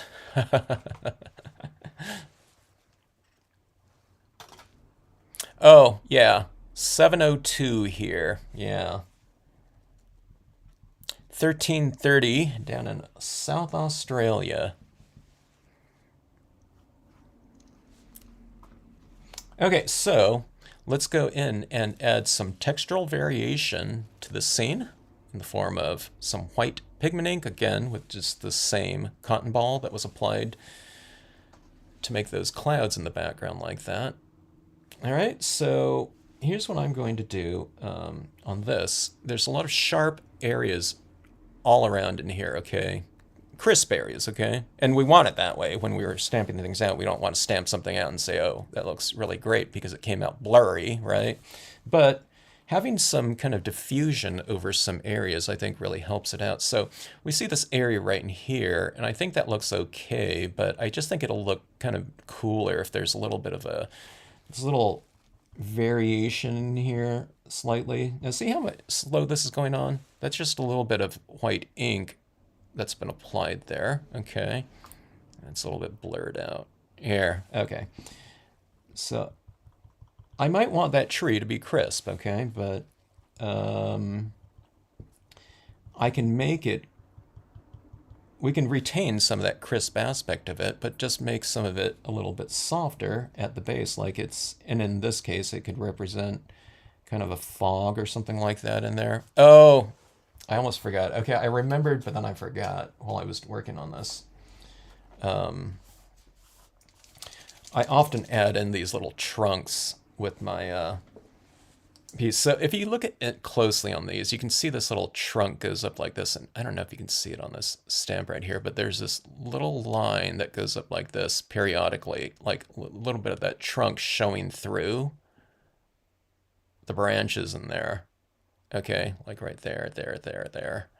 Okay, do you see that right there? So now, I mean, by the time I add all these, paint pens over the tops of the trees, I mean, you're not going to be able to see that at all if you were able to see it just in the impression itself. So what I do is I go back in and I give a little bit more structure into these trees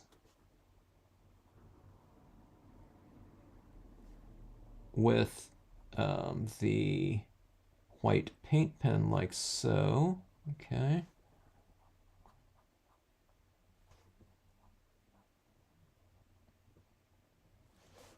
So things like aspen and birch, they have those kind of white trunks and branches and whatnot. So these are kind of fun to add back into the mix, kind of peeking out from, behind some of these leaves. So I'll add this in here, then I'll go in and I'll add a couple more leaves just to kind of mellow it. Straight line kind of applications out a little bit more.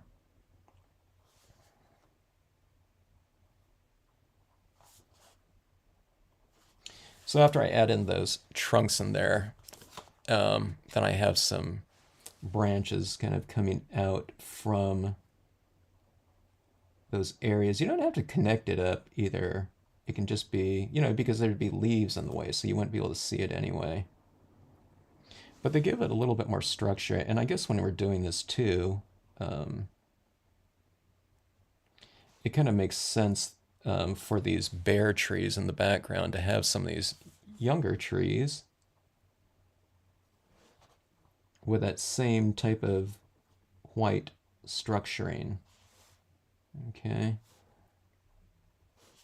And you say, well, hey, you stamp these out in black, they'd be white. Well, yeah, they would be, but if I stamped them in white, we wouldn't be able to see it at all. So, you got to play with contrast there, and that's where you take your, your artistic liberties with that.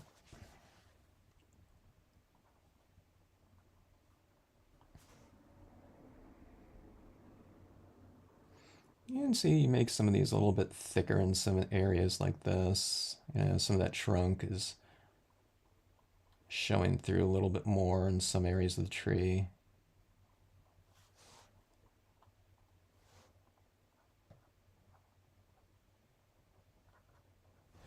Okay, but anyway, there that is right there. But see, I don't know, it gives it a little bit more structuring.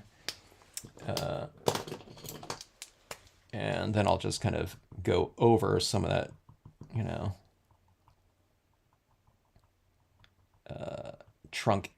trunk branch, whatever application like that, and just kind of, bring some of those areas back into there like so. And then, okay, let's get back to this right here. So you can see that little haze in the background right there. A little foggy kind of look. And plus, I mean, it looks good in everything, but it really looks good in winter types of scenes where you're, the surface of it, the area that you're applying it to is already white. Most of the times when I'm doing it, it's, non-wintry scenes. It's like you're applying it over, grass or something like that, green grasses, which I think looks good too, but I think it looks especially nice in a snowy terrain. That, see that little haze in the background like that? It's right behind the covered bridge. Oscillate a little bit. I put some right here, and then I'll put some right over here, right over here. So leave some of these areas just as is in between, and then you'll get that textural contrast going as opposed to just having everything the same texture in the background.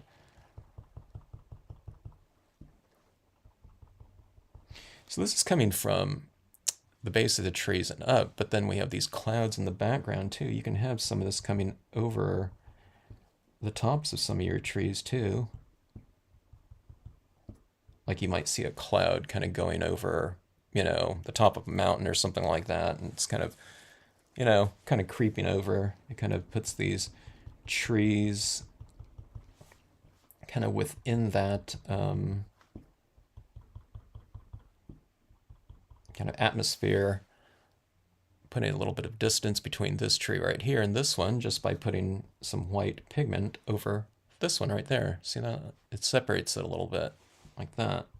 Okay, so this bridge is nice and crisp and everything like that, but I want a little bit of variation on here just by putting this like this. In other words, it doesn't matter where you put it, just don't put it over the whole thing. I could put it, a little bit of fog coming from the background, maybe leave the front as is, just I don't know, just choose a spot, and here's this fence right here too. So that was all black there before, and now it is kind of gray tone or something like that. So you're just kind of varying things a little bit more. And that represents light too. So you're making things lighter against dark. You're making things light against, or softer against crisp. And I don't know, so you're also pushing distance too. Okay, so watch this right in front of this little area right here.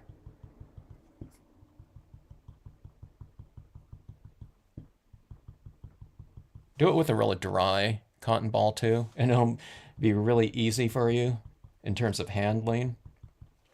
So see that? I think that looks better than how it looked before. It doesn't. It looks more integrated to me in the I don't know, in the terrain.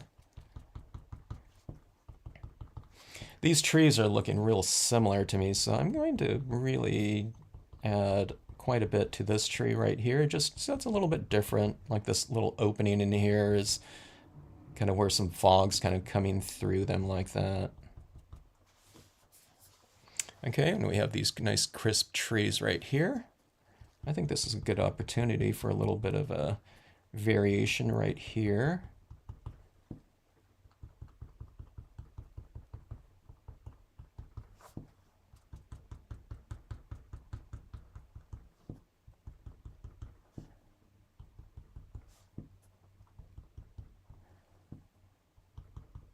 Let's put some right here, and then let's put some right in between here. There's a lot of areas on here where I can do this. If there is a certain areas, a lot of scenes that I do that are just too dark in some areas, so you wouldn't put like this illuminated kind of mist in those areas because you're seeing that the area is like completely dark, so you wouldn't have some light down there. But like on a terrain like this, you can practically put it anywhere, because there's just so much white laid down, and the scene didn't get really dark in most of the areas, or in any of the area really. Okay, so this is a little bit of a harsh line right here, so I just want to vary that a little bit. Now it's a very soft line. At least in this part of it right there. Okay, so let's see, it's oscillating a little bit between light and dark, but it's also soft and sharp. So you're just playing these contrasts against one another. So in other words, like I said, it's not a hard thing to do. Just don't put it over everything. Here's a fence right here. Here it is on that part of it. And it's crisp in the front. Here's a tree right here. Soft right here, crisp. A little bit soft right here. Or softer like that. And here's a creek. I'm putting some right here. Let's put some right here, just so it goes soft, crisp, soft again like that. Okay, so let's just try that out like that.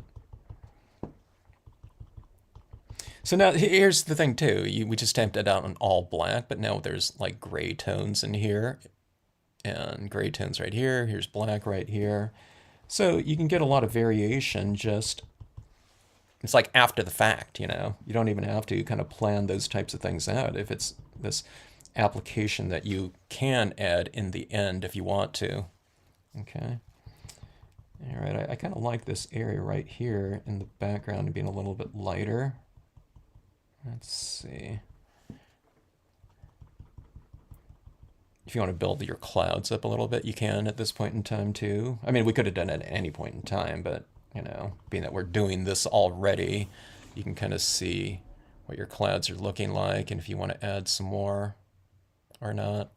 It wouldn't be bad to have a little bit over here too, kind of coming over the tops of these trees like that.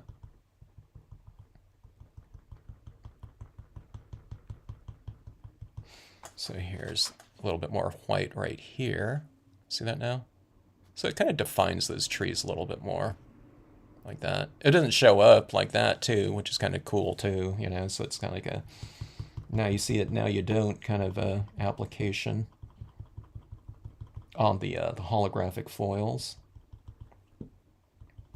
Okay, so I'm doing all this too, and it's occurring to me, things like glitter things, elements in here would kind of be cool if you have some glitter inks or something like that. Hello, Kim. Good to see you. Glad you're able to join in here, putting some final touches on this.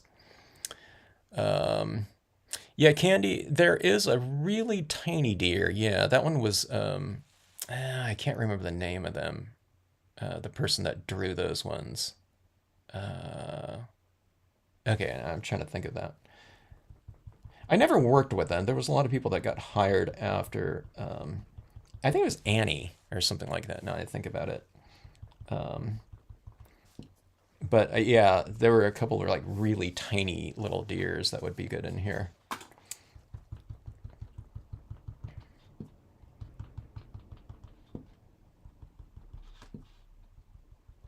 All right, but anyways, kind of an atmospheric type of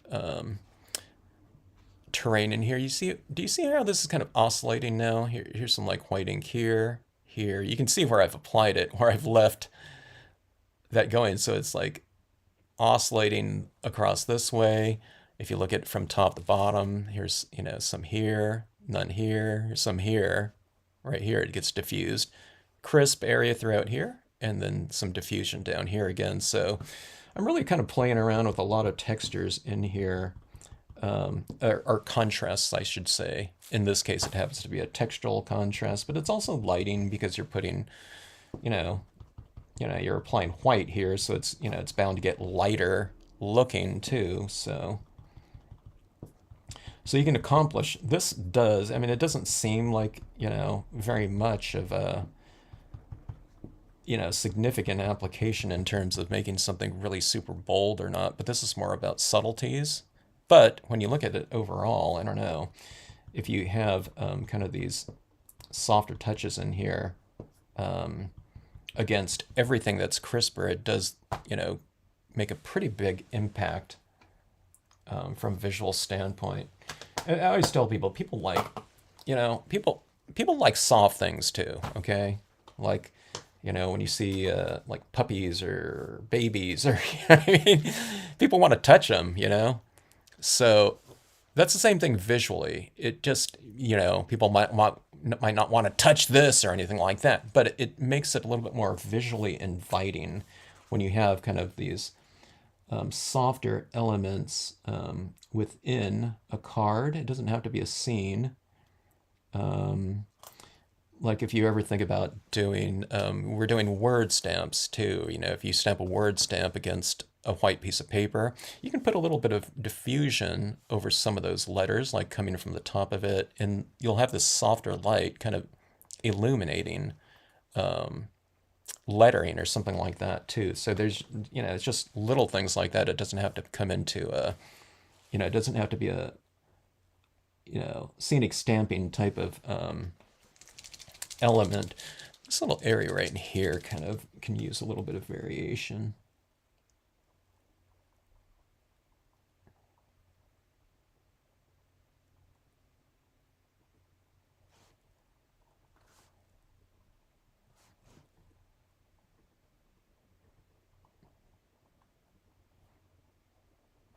I have all these little rocks in the water in the design, so I'm just going in. A lot of it got colored over, so I'm just going and bringing those back out. These little textures in the water, and I'm just bringing those back out again like that. See those down there.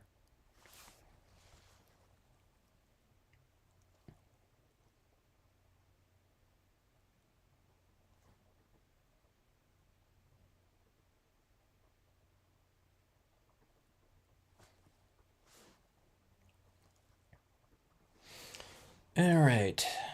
I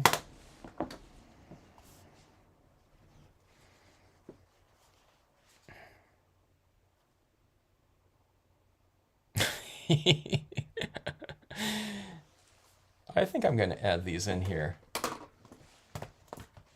Okay, let's see here. I'm not going to add the bigger one. Let's see. I'm just going to add that top portion of them.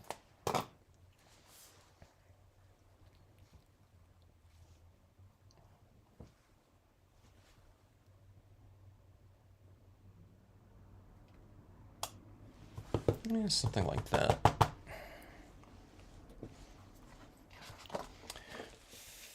Oh, I'll show you what to do on these birds too.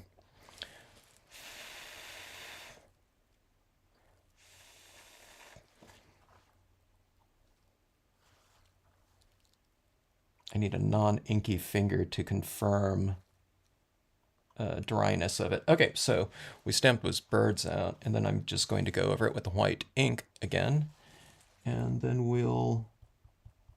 I'll mute a couple of them. I don't want it too much because I don't want to add a big blotch of white down in that area, but I'm going to make one of them seem a little bit lighter than the other ones, like they're going back into the distance like so. All right, so is there anything else that I want to add in here? I'm not sure if it would show up or not, but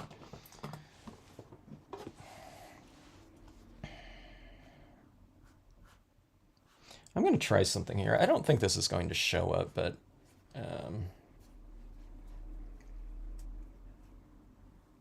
maybe the larger reeds here. Oh, if I have it around. I was thinking about adding a couple elements right down here, but stamping them in white. There's not a lot of contrast, so I'm just not quite sure if it would show up.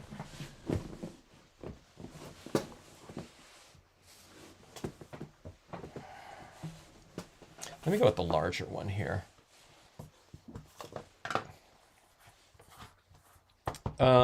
Chances of an invisible or barely visible object, very high, but let's see.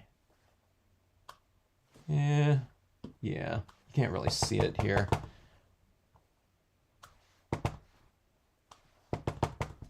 I just wanted to see if it would add another layer in here. Okay, yeah, I can't really see it, so testing. If it was raised a little bit more, we'd be able to see it, but so be it. Okay, so let me see something here. I'm eradicating the evidence of that, of that application, just in this water area.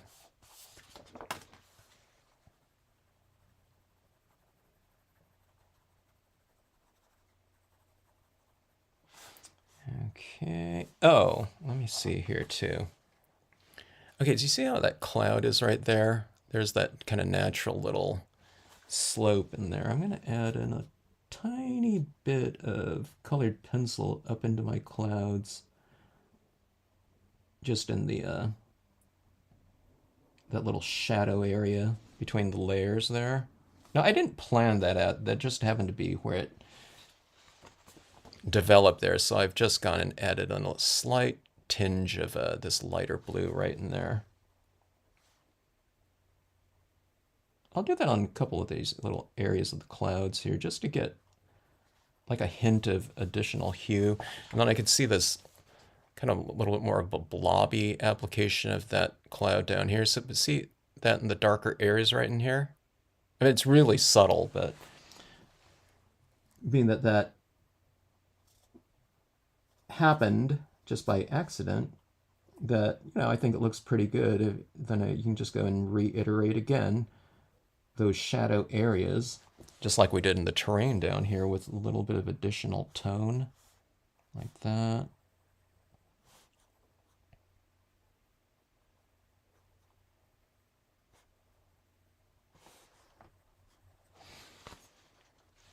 All right, I don't know if you see that any of that tinge of that blue up here, but a little bit down here.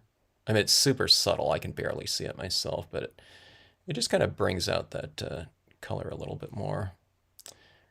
Okay, now looking at this white tends to, like I said, it tends to dry a little bit more transparent. So let's see. Let me add a little bit more of this down here, or in those areas that I want it kind of lighter, you know, or quite a bit lighter. I'll add in one additional layer here.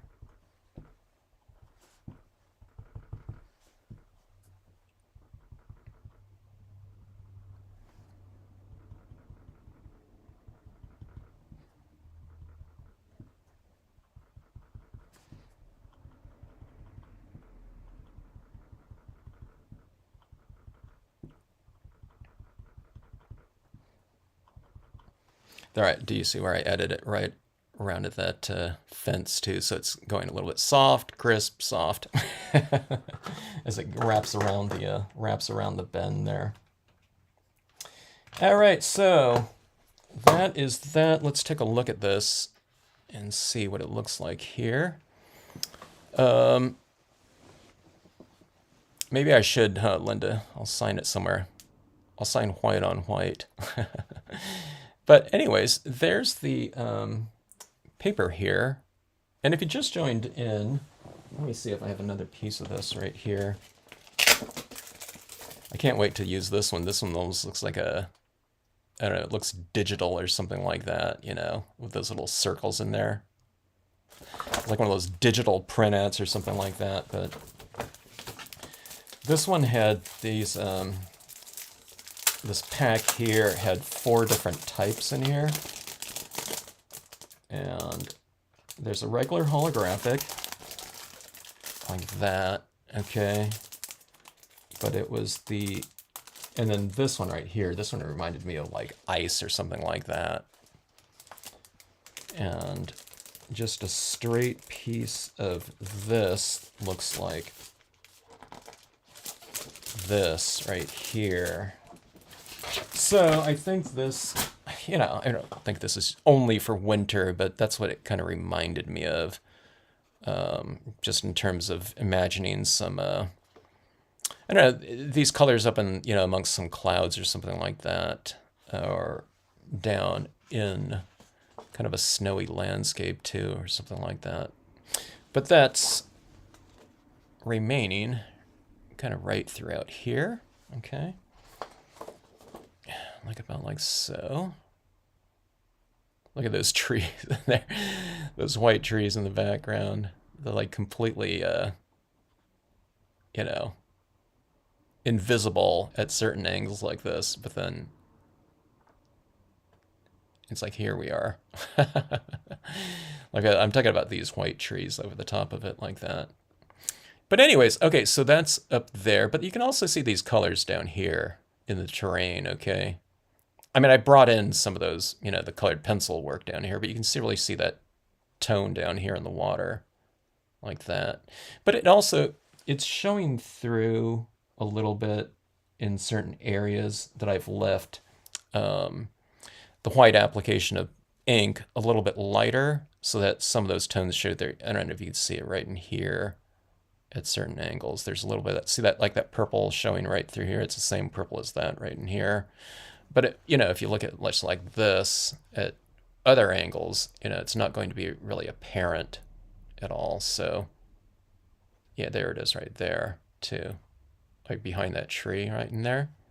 So it's one of those nice things about this. I mean, I didn't add too much color. The colors are mostly in the impressions. You know, we did a little bit of light colored pencil work, but, you know, working with these inherently multicolored backgrounds like that, you know, we don't have to add in all that color to the terrain down here. It's just a matter of kind of getting rid of some of that color, you know, in order to make this more usable. You can see that color right down there too now, kind of doing some of this. Do you see that little tinge right in here coming from, you know, the paper? underneath this right here. But yeah, and I find this fun to work on. I've always been doing, for most of my 30 years of stamping, most of it's been kind of an additive application of color on a white piece of paper. Okay, I did some things starting off with dark blue cardstocks and things like that. Maybe some working on black paper or something like that, or something of that sort. But these holographics and now the holographic printable vinyls have really opened up some doors in terms of, a little bit of a different process, and, where we can have not only different types of color inherent, on our cards that we're doing, but, they're colors that change, depending on what angle you're viewing them at. But I don't know. It's just kind of a different way to work. Where you don't have to do all these things that are additive all the times in terms of colors. We're usually working with pads and markers and getting a gazillion different types of colors in those colored pencils and things like that, which are fun to do. But it's kind of fun kind of working around colors that are already in there that also change. So instead of having one color of sky, you can have multiple colors of sky, or, reflected areas down in your water, because those are really good areas for kind of bringing the elements from the sky down in the water, down in a reflective area, basically. So I don't know. You can think of all kinds of other things. Think about like a frozen lake or something like that. Maybe have some clouds or something like that, and then have the lake completely uncovered. You can have all those colors reflecting off of the lake, or it could be ice. Ice isn't really super reflective, but most of the time. But maybe a nighttime type of sky or something like that. You'd have a lot of those colors reflecting off of a frozen surface or something like that. So you can have those colors up there. Yeah, changing around again, with the angles. But this one's pretty cool. I really enjoyed this surface right here. This new kind of, I don't know what you call this right here, a glitter vinyl. It has a little bit of patterning to it, but it's not like a super, loud, texture. Here's the starry holographic vinyl. That's the koala one. And then again, here's like super loud one, and the Uinkit one. So I want to do something with this again. It's kind of weird working with this when it's just so loud. Well, look at that, how that looks without any of that light on it, or too much light, I guess. Looks really bizarre.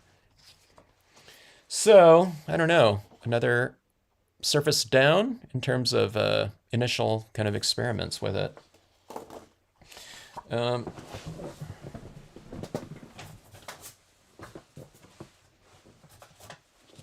are a couple of these pieces of black right here, but you can see what that looks like. Like that. Fun stuff. And again, a fall and winter. Fall within winter, or something like that. There was an early winter during fall in this situation right here. Glad you like it, Sam. Glad you like it, Jeannie. You're going to do that all Saturday night. Stay up. I'm glad I didn't put you to sleep, Jeannie. Put you comatose. My voice usually puts Jeannie into like a comatose state. So glad you made it through on this one. I do like these birds a lot, Jeannie. I don't know, they happen to be sitting on top of my desk all the time. If it was flock or something like that, then I'd be using those ones all the time, or, ducks information or something like that,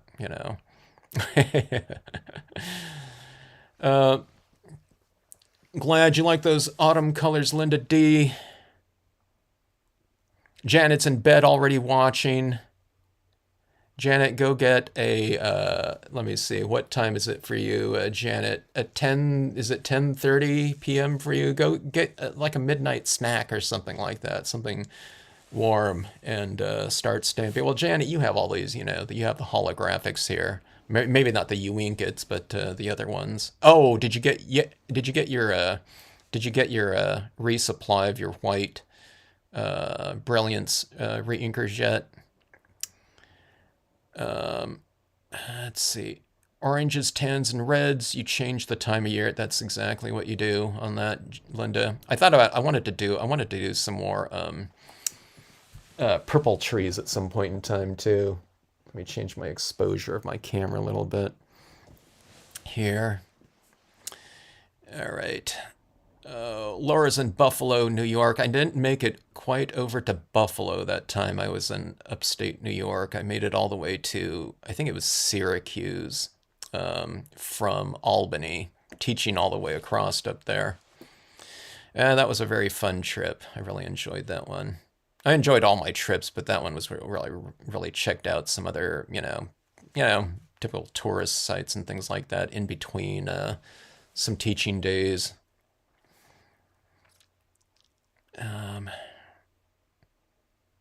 Oh, satay for your main meal. That sounds pretty good. The ink is still in Chicago. Oh.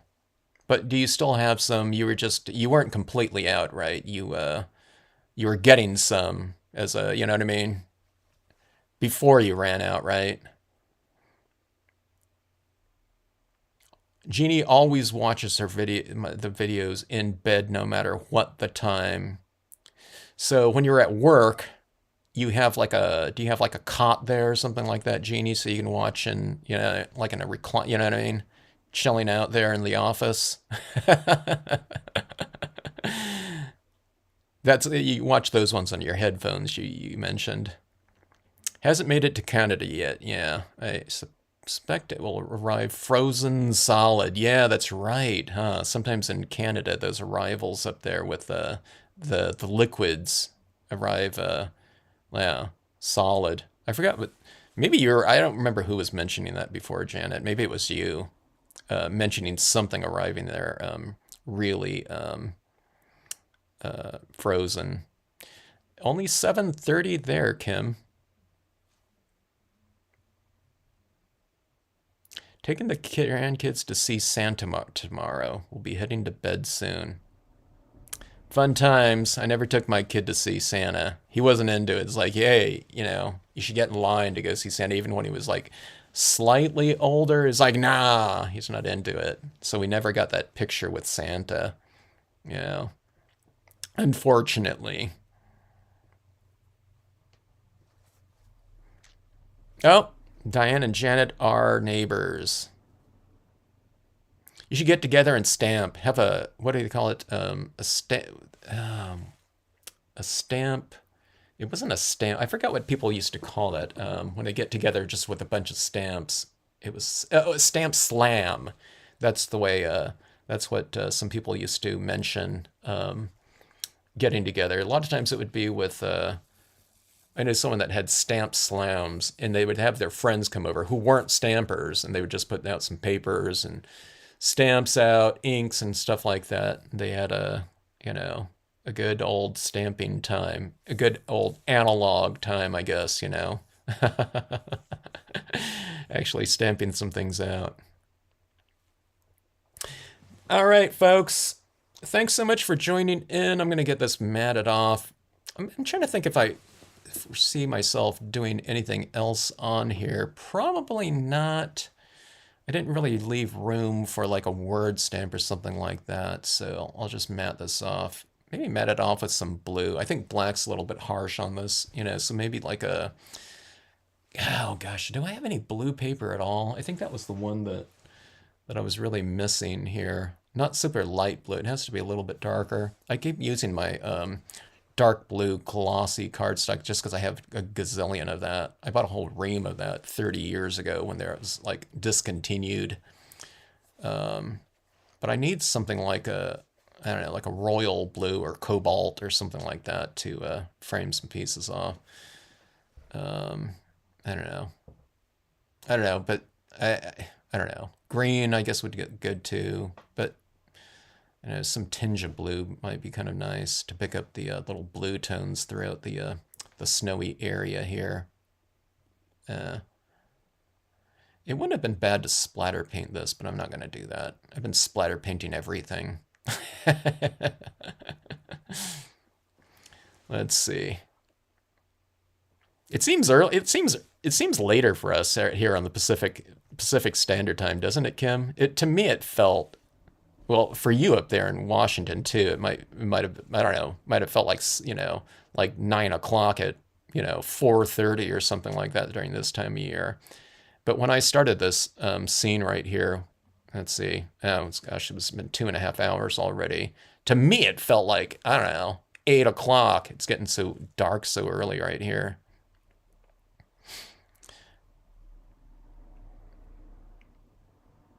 Janet, you bought some glossy navy blue cardstock this year. I'm shocked that you were able to find that. Maybe you told me about that.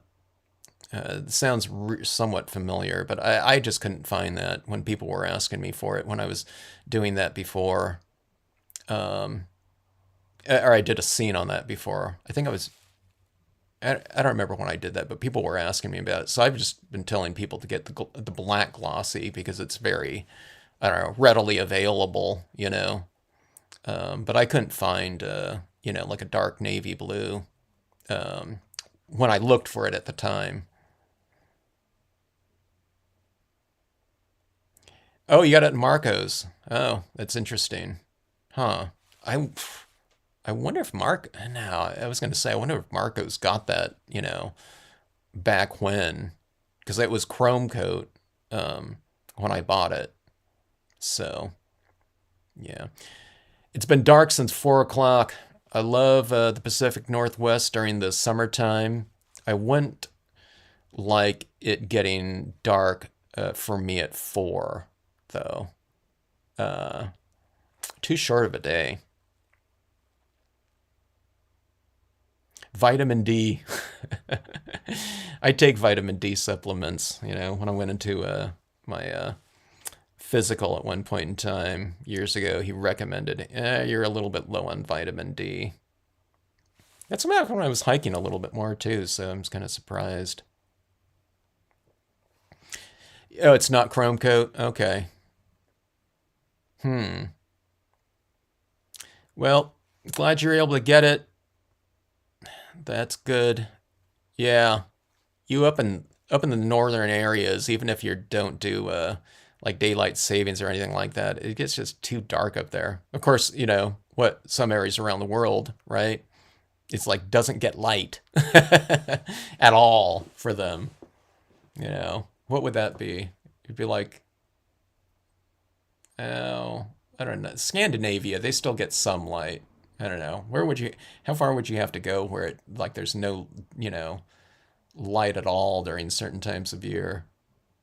How north would you have to go? Greenland or something? I don't know. But in those areas, maybe you can look around for, you can go watch the northern lights and whatnot. Oh, I want to do a northern light scene sometime coming up here too again. Maybe not, maybe there are more light pillars or something like that someone told me about that I looked up. I don't know, was that you, Janet? I don't know who was telling me about it, but this again, I have to do something on this thing again. This thing is so crazy to work with. But talk about a loud surface, to work on and try to tame. This one right here, we didn't know how to tame this one. This one right here is so mellow. I think this one's like one of the first holographics that I worked with, where I just think that surface is kind of like, it's relatively mellow, so I just don't feel I had to do very much to it, in order to kind of mute it out and to make it workable. Very little application on there needed. But on something like that, you really have to kind of figure out some kind of strategy to make it usable in a scenic stamping context, at least. So, yeah, I got to check out those northern lights one of these days. The Arctic. We're gonna have a stamping retreat, by the way, next year in the Arctic, Antarctic. or in the Arctic, not Antarctic. Those were the southern lights in the Antarctic, right? But yeah, but let's have a stamping retreat in the Arctic, and we can go. You know, we can be checking out the northern lights when they come by, and then we're to go back inside, and then to try to make our interpretation of it on paper. How's that sound? Thanks so much, Kathleen. I'm glad you enjoyed it. I really enjoyed this one right here. I'd have to say I enjoy all these pieces, but when you work with a new paper, surface or something like that, like I said, I hadn't worked with this before at all. I don't think I've done one on this before. Maybe I did. I don't remember. But different composition, slightly different composition and arrangement too. And when it comes out really, nice, it's always a good feeling too, because then you also kind of get the feel for the paper too.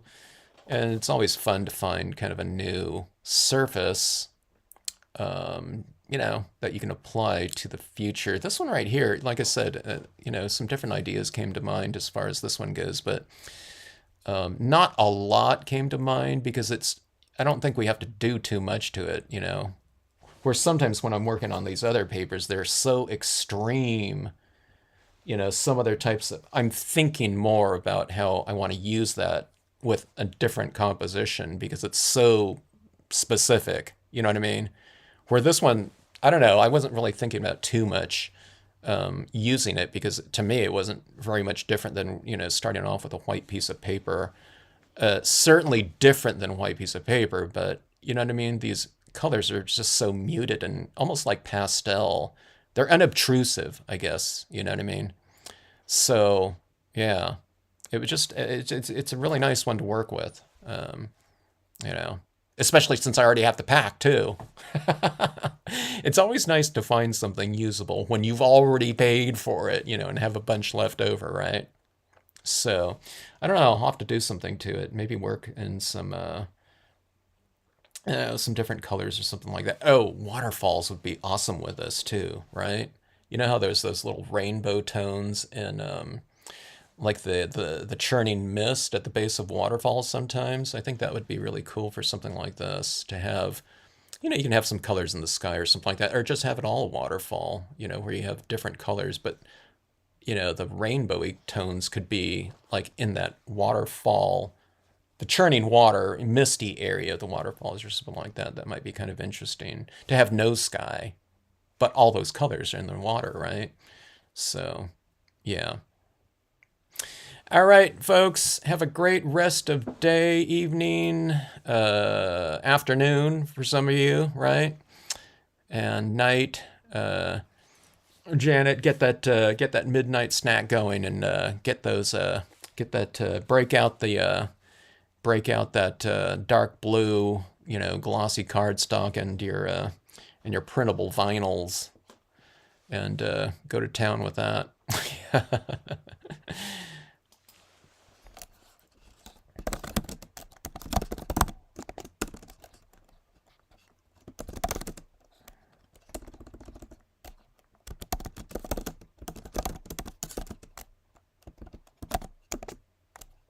All right. Are you ever going to do stamp shows again, like in Puyallup? I just did the Mesa, Arizona show, Kathy, but uh, I don't know if I'll do ones like that are non-drivable. I've been doing the shows with the manufacturer that makes my stamps, and he does the drivable shows, which were Carson and Arizona is basically the only ones. But as far as like anything out of state, don't think so. I wouldn't say never, but probably not unless he wanted to do those like that. So yeah, I'm just not sure. Oh, the lighthouse on that one would be cool too. Oh yeah, Crimson Droid's creation, because all that misty churning water and the crashing, and the waves and the crashing rocks would be cool. Yeah, so there's some good ideas here for, to think about here. But yeah, I missed that. I missed the Puyallup show. That was the last show that I did for a long time.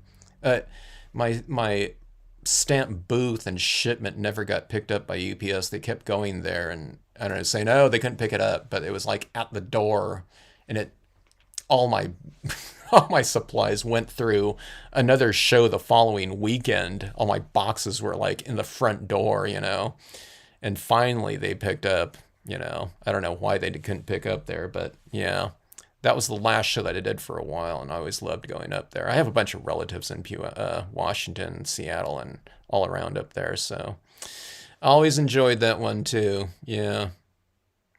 All right. Thanks again, everyone. Good to see you all. Thanks so much for joining in. And yeah, have a great rest of evening. Play around with your printable vinyls, or if you don't have any of the printable vinyls, I would suggest looking into those for some pretty cool applications. But pick up the a Brilliance white pigment ink pad if you don't have one, or pick up the reinkers for it if you have like a old pad that's been sitting around for a while. That's what I did with mine, and I just inked it up, and I've been using that one too. I did get a new one too, but that ink and this type of surface is like a super dynamic combination that opens up all kinds of possibilities in terms of usage goes. So it's just so much fun. All right, thanks, folks. We'll see you on the next live stream.